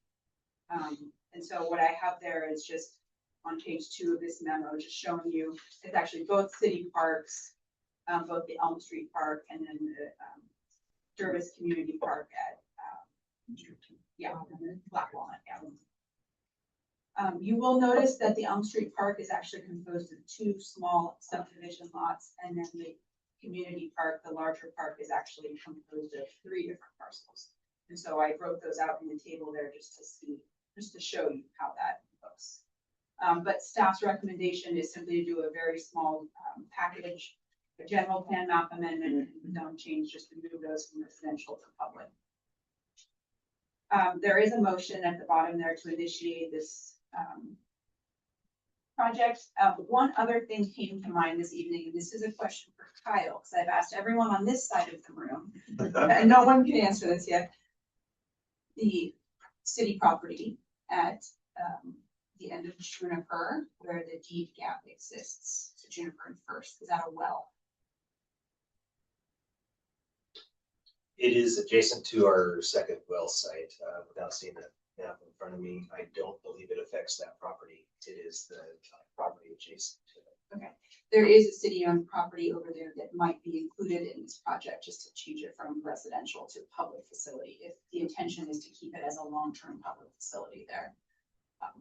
So we could include that in the package as well. But so staff's recommendation, at least for these park properties, is to proceed with this package to change them from residential to public use. To clean up the maps. Thank you. Absolutely.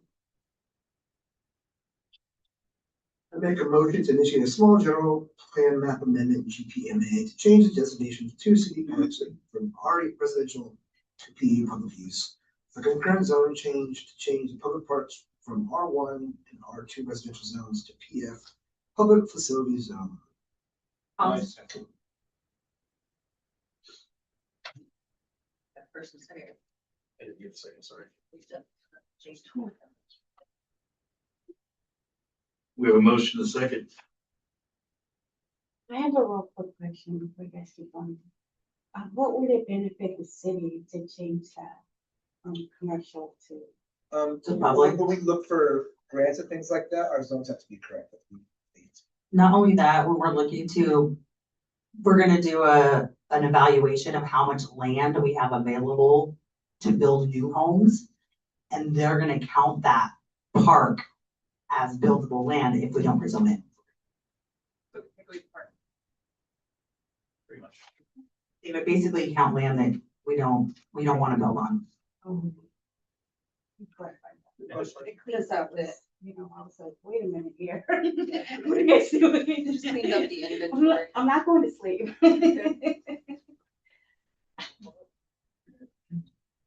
Yeah, we had a motion to second, so we move on to a roll call vote. Councilman McGinnis, I. Councilwoman Wright, Aye. Council President Wright, Aye. Councilman McGinnis. I said Councilman.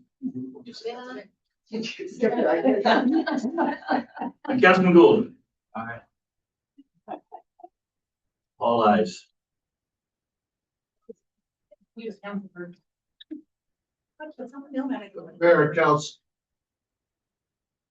Mr. Mayor and Council, you have before you Resolution 2618. There was not a public hearing held on this, and there is an amendment to it. This is the blue page. There was a typo on the original one, which Council President Wright's bright eyes brought to my attention today.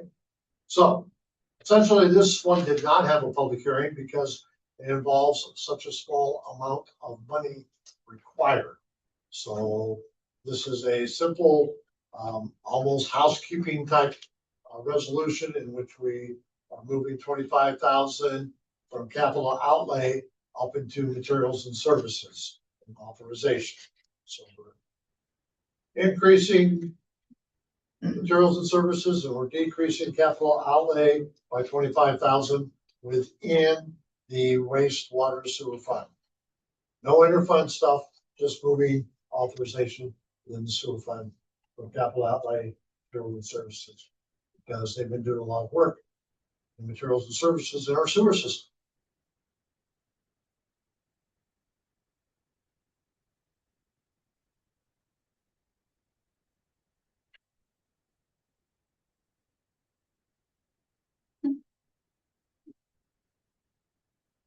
I make a motion to approve resolution 2026-18, resolution adopting the supplemental budget reflecting updated financial data for the 2025-2026 fiscal year within the wastewater sewer fund number 210.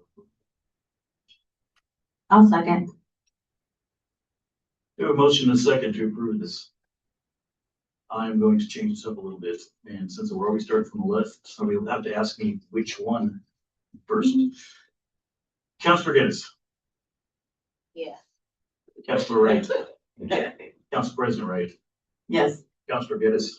Aye. Councilor Gould. Yes. Thank you very much. All ayes. Mr.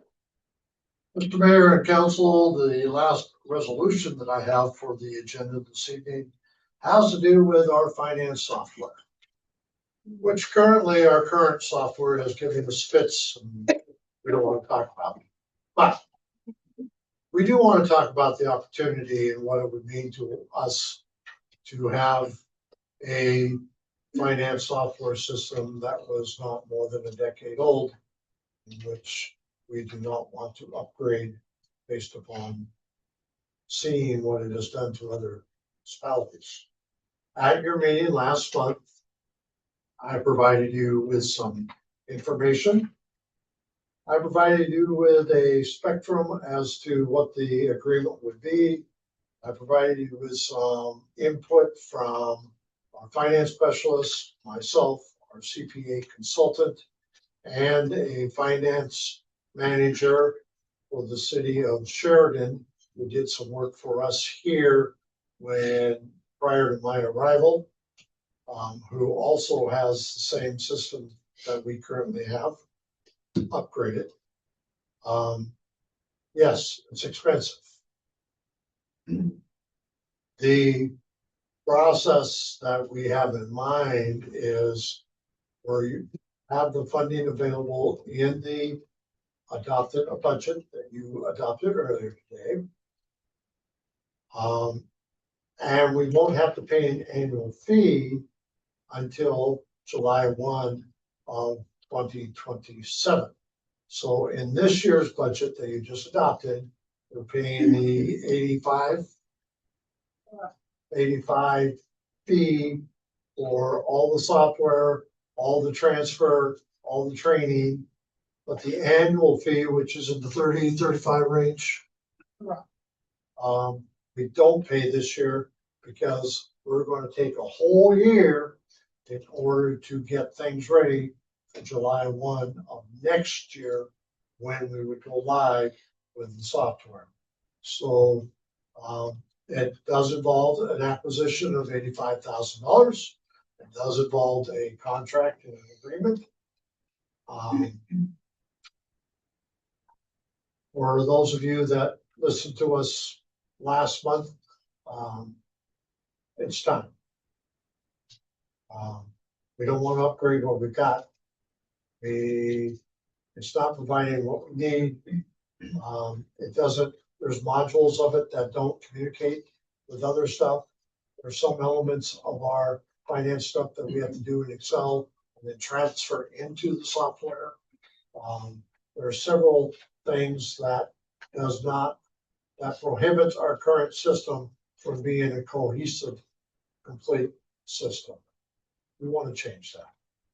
We want to have better data, we want to have better management of it, better oversight of it. So before you tonight is the resolution authorizing the acquisition of finance software, which the funding is contained within the adopted budget that you adopted earlier this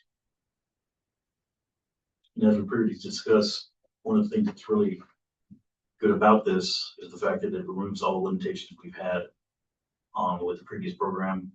And it also allows us to access the data which we weren't able to at a later date. And being all-inclusive is a good thing. In my book. We need to wait for the next other council to come back for a vote. I had a quick question on the timing. I just want to make sure that we're gonna be able to meet their timing requirements, so we don't end up costing more. Remember, that was my concern last time when I looked at the contract, was if we don't meet some of their timeframes, then they're gonna charge us an exuberant amount. So I just want to make sure that we're not gonna, because we need to have the audit back, we need to have to make sure that we have accurate information is getting transferred into the system. We've had conversations with our auditors about that particular subject. While there are no guarantees in life, Right, all parties are well aware. okay, I just want to make sure we're gonna meet their timelines as well.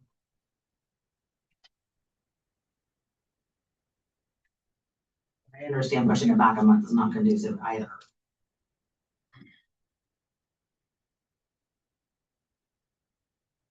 And I know you've used this system before, so you're already kind of comfortable with it, correct? Correct, I love it, and right now I can't stand the communication or lack of communication or Tyler Tech. She says, please make my job easier.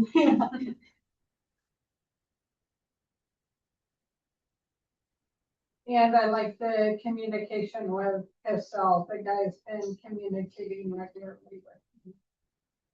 Well, car dealerships do too when they want you to buy that car, and then afterwards, they're like, do we know you?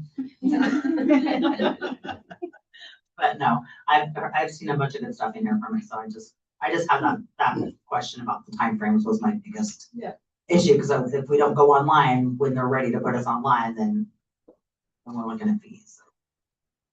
That's what we request before we move on to a motion.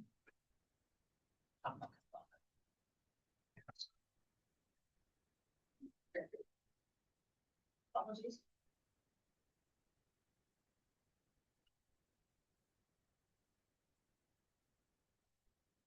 This is already budgeted into, yeah, so that's budget questions. Should we good to go?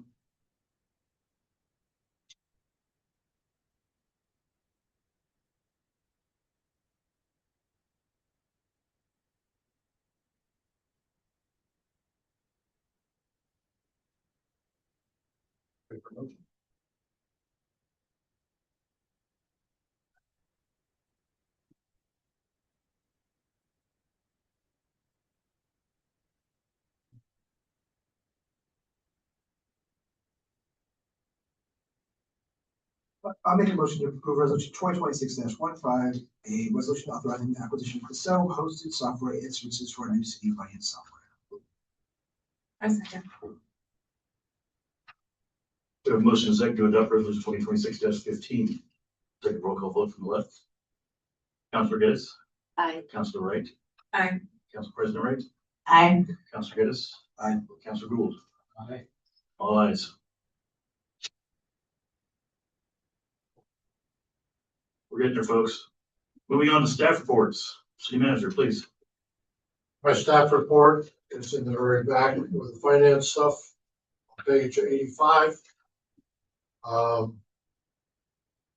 would like to remind the council that they have a work session scheduled on June 25th. There's a flyer already out somewhere. I know there's copies. This is about housing code development. That one, June 25th and July 23rd. The fourth Thursday of June, the fourth Thursday of July.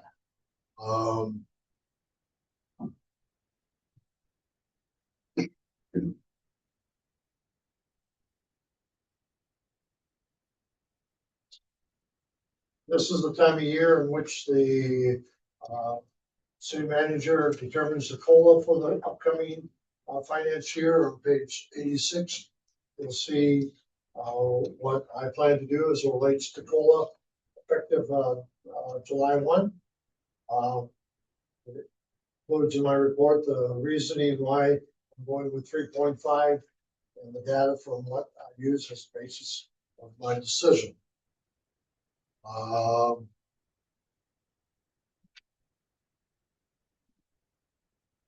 You have a little bit of information as it relates to my June priorities on page 86, things I'll be working on. And on the top of page 86, you'll see a extended paragraph that is more extended than I thought as it relates to finance staffing and the challenge we're having. I took over the role as city recorder because I knew we needed someone doing finance full time. But our finance staff also is the backup for our utility window staff. And essentially, when you have 3 people working in the office and people take days off, vacation, and other things going on in meetings, we are hurting in the way of getting caught up, getting ahead.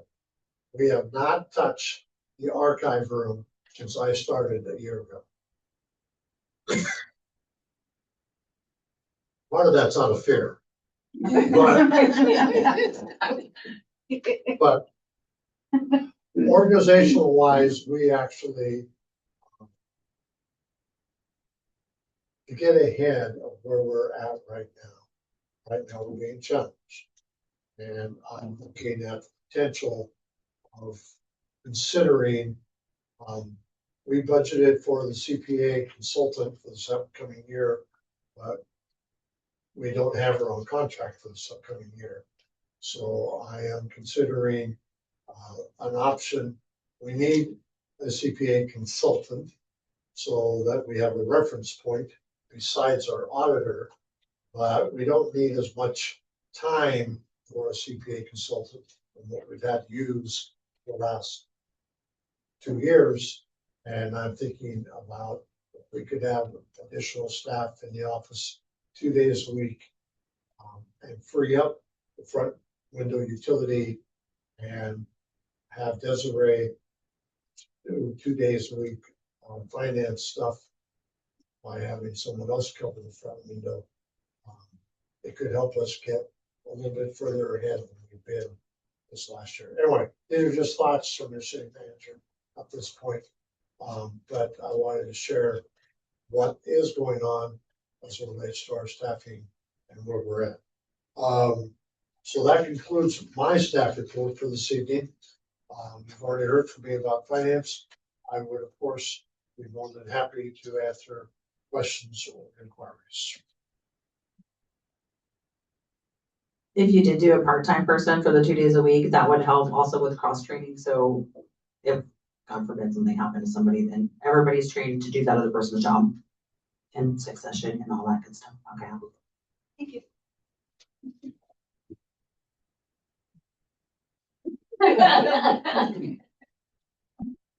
Sorry, I'm cheap, but I'm wondering, have we considered maybe looking at the schools, see if they have any any business class students that might be willing to come and volunteer? I said I would volunteer. I was talking to Desiree. More options out there. They're out there. All considerations are possible. Thank you, sir. Thank you, gentlemen.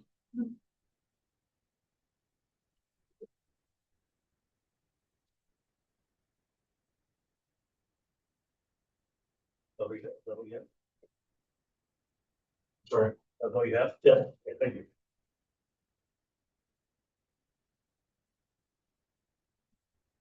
City manager. Now moving on to the police department. So for you, you've got my usual monthly report, 6 pages worth of some 6 or 7. If you've got any questions, it's been a very long meeting, so I'm not going to take a lot of time. We're staying actively busy. Last weekend, we put kind of a stop to a Hispanic family that is being tormented by a neighbor. And he was taken into custody. The family's now gotten 5 stalking orders. They incredible amount of racial slurs, threats to kill the family. And this has been going on. It has not been addressed. And so I think we put a stop to that one. And, I'm sorry. No, I said that's good. And that's just something that we're not, the police department of today is not going to tolerate. And so we put a stop to that. Then got somebody, Scott, trained up for firearms and a bunch of stuff in there on training. We're getting some training, formal training on the software that we have in a number of different areas that's capable of far more than what it's doing, and nobody's knowing what it can do. And so we're being able to, I think, probably get some more analytics and different things out of it. Other than that, if you've got questions, I'm more than happy to answer them. I appreciate you doing all the annual cleanup that has been missed on some things. Like the Lexipol, is that something that's gonna be every year now ongoing? The Lexipol annual, what was it? The No. calibration? Yeah, It's a calibration. well, you had a calibration that you did first for, I don't remember what it was. I'm just wanting to know which things are gonna be like every year ongoing now. Like Lexipol is daily. Okay. But it needs to be managed daily, and that's the Lexipol, for those who don't know what it is, that's the policy manual that establishes basically the bumpers within which we work. And that, again, is, the staff here could not even log into the manual. So you've been operating here, I know, for at least 2 years where people can't even get into the manual and they don't know what's there, and that's gonna be very problematic if somebody goes out and does something and then they come back and sue the city, and what they did is in conflict with what's in the manual, and the excuses, I can't read or I can't log in, probably isn't gonna stand up very well in court. And so this eliminates that gap. And again, it's just daily we're running into stuff that's been left untouched for years. I love the online PD. That's awesome. What language, what's the rules? Well, glad you said that, sir. First, I want to say thank you for the .com thing that I read that and laughed out loud when I read this. The fact that we had a website on .com that said things in that. I'm assuming the new officer, Steve is his name, correct? The one that was here tonight? Yeah. Does he speak Spanish? And you don't speak Spanish? Okay. How has it been? What's your experience so far with the interface with our non-English speaking residents? I'm not saying it's going poorly. I would like to hear out how it's going. How is it going? I haven't any problems. I think you were absent the night that I showed the technology that we have. I was. No, it's fine. Are you interested? Yes, please. You speak Spanish, I'm going to assume. No. Do we have a willing victim? Okay. Do you speak Spanish? See.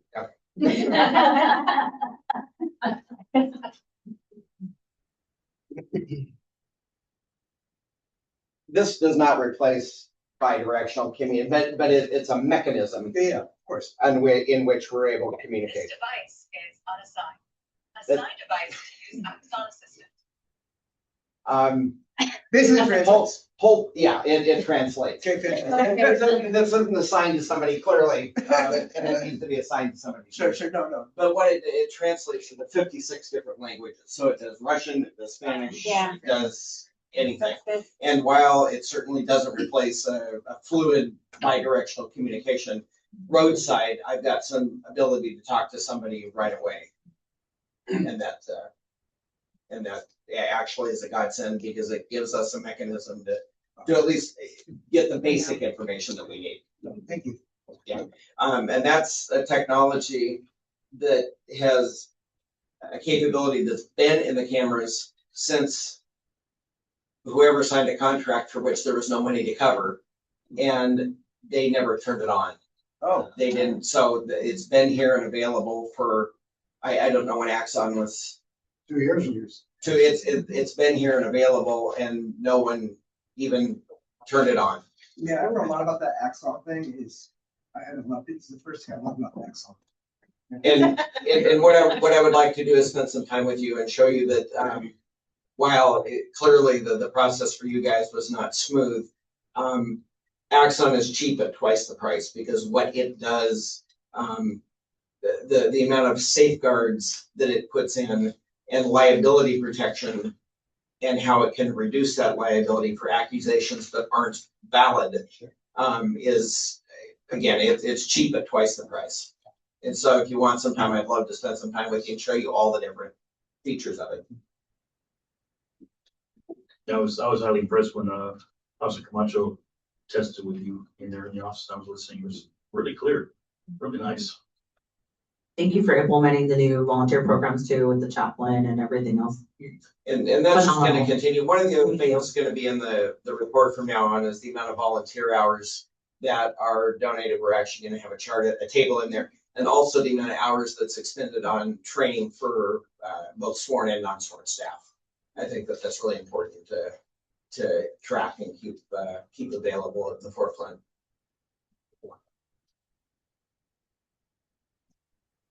Anything else, Chief?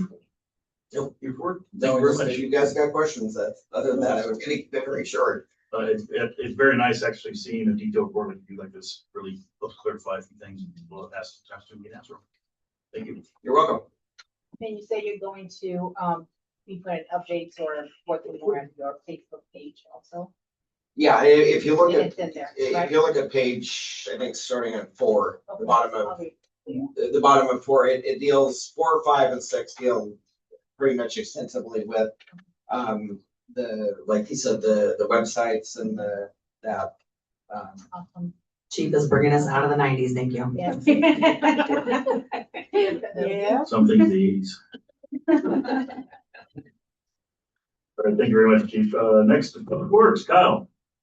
I still have a hot minute. I know some stuff. That just shows, Kyle, that just shows your age. I know. Sorry about that here. I'll try and summarize it here, the time it is, but I'm gonna jump around in order.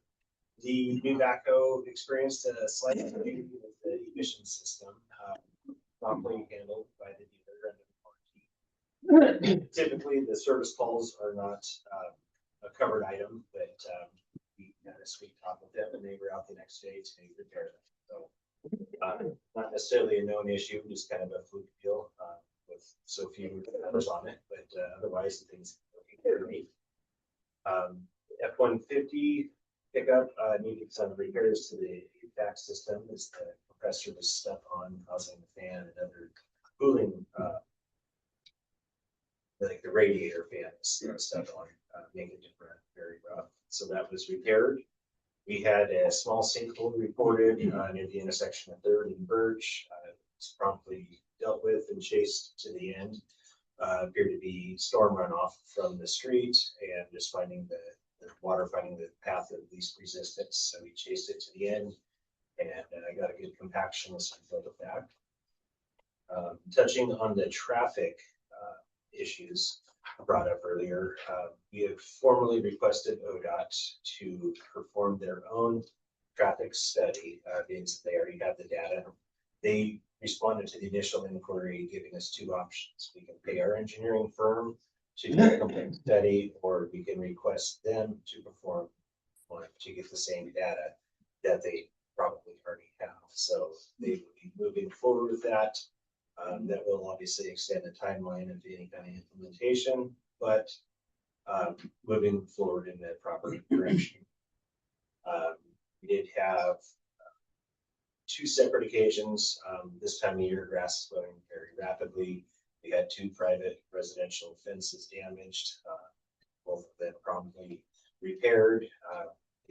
The one that had multiple fence boards was restained and put back as it was within 48 hours. The homeowners were very willing to work with us and understand. Splash pad is back up and running with some modifications. Some very hard work from Joe being creative. That is getting to be more of a challenge every year.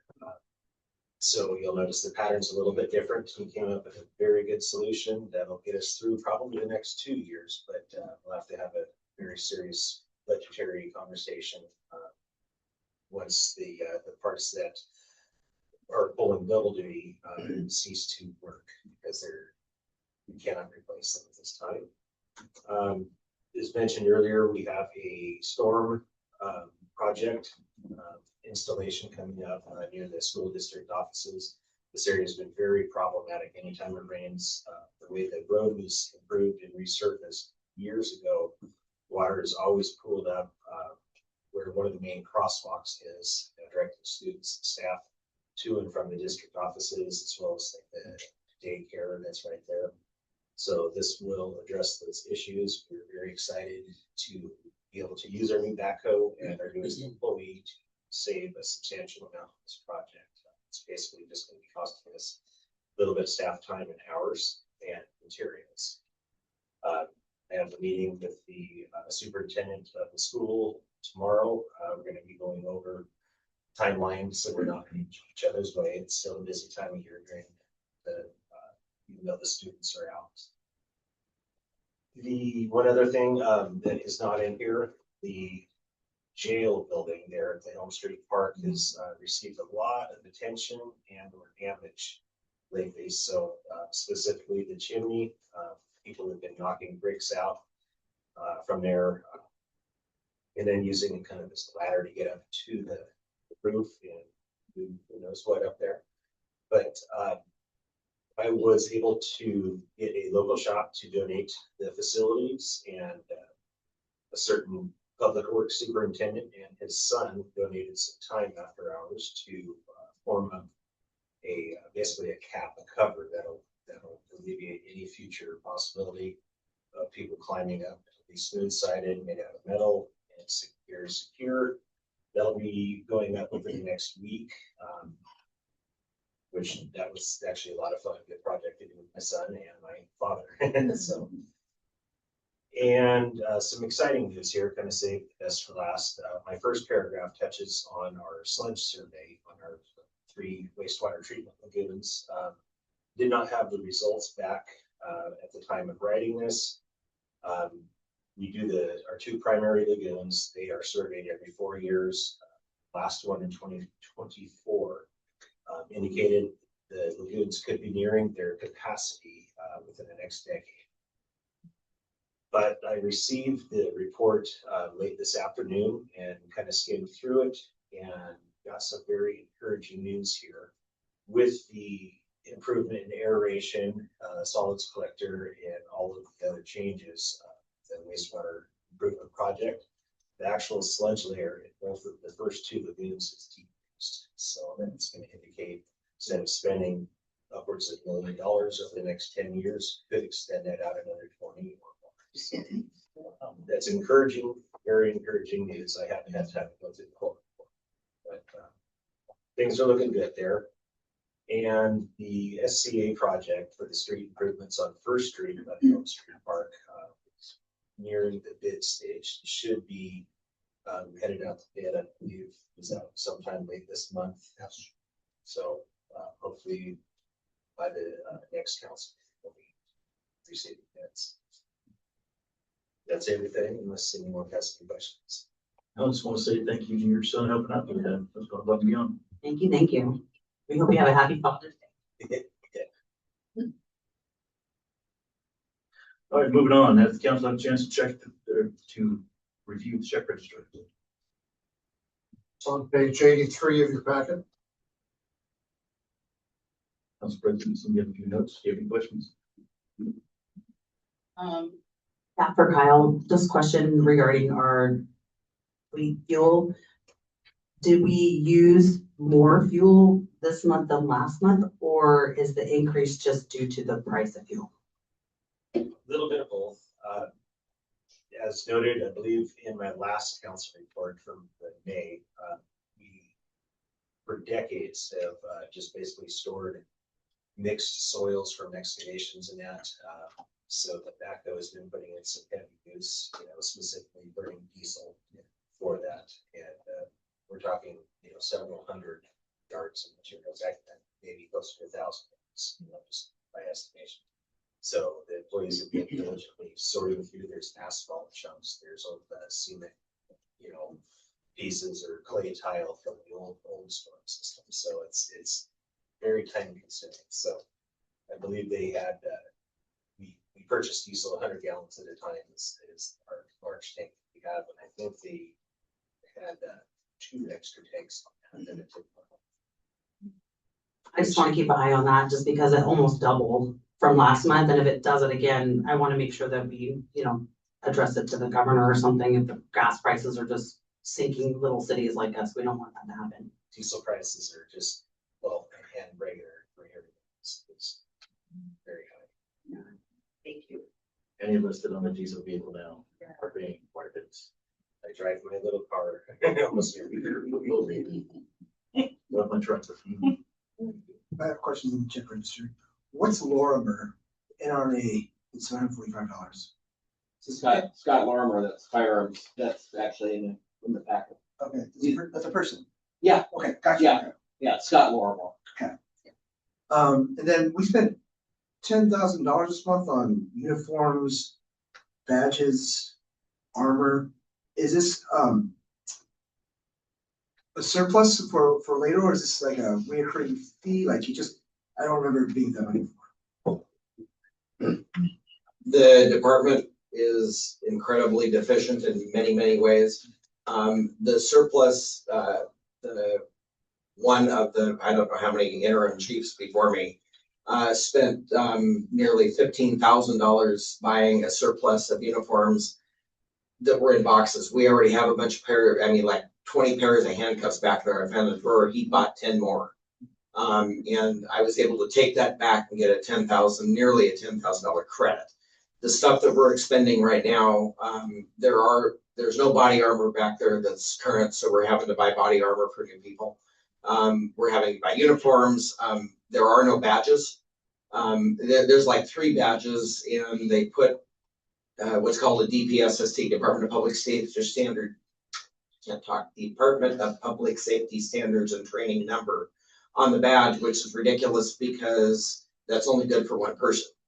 And the badges that were there's only a couple of them, so we're having to buy badges. And I said this coming in, I'm going to have to spend a lot of money to try and fix this. Oh, no, just leave for clarification. Yeah.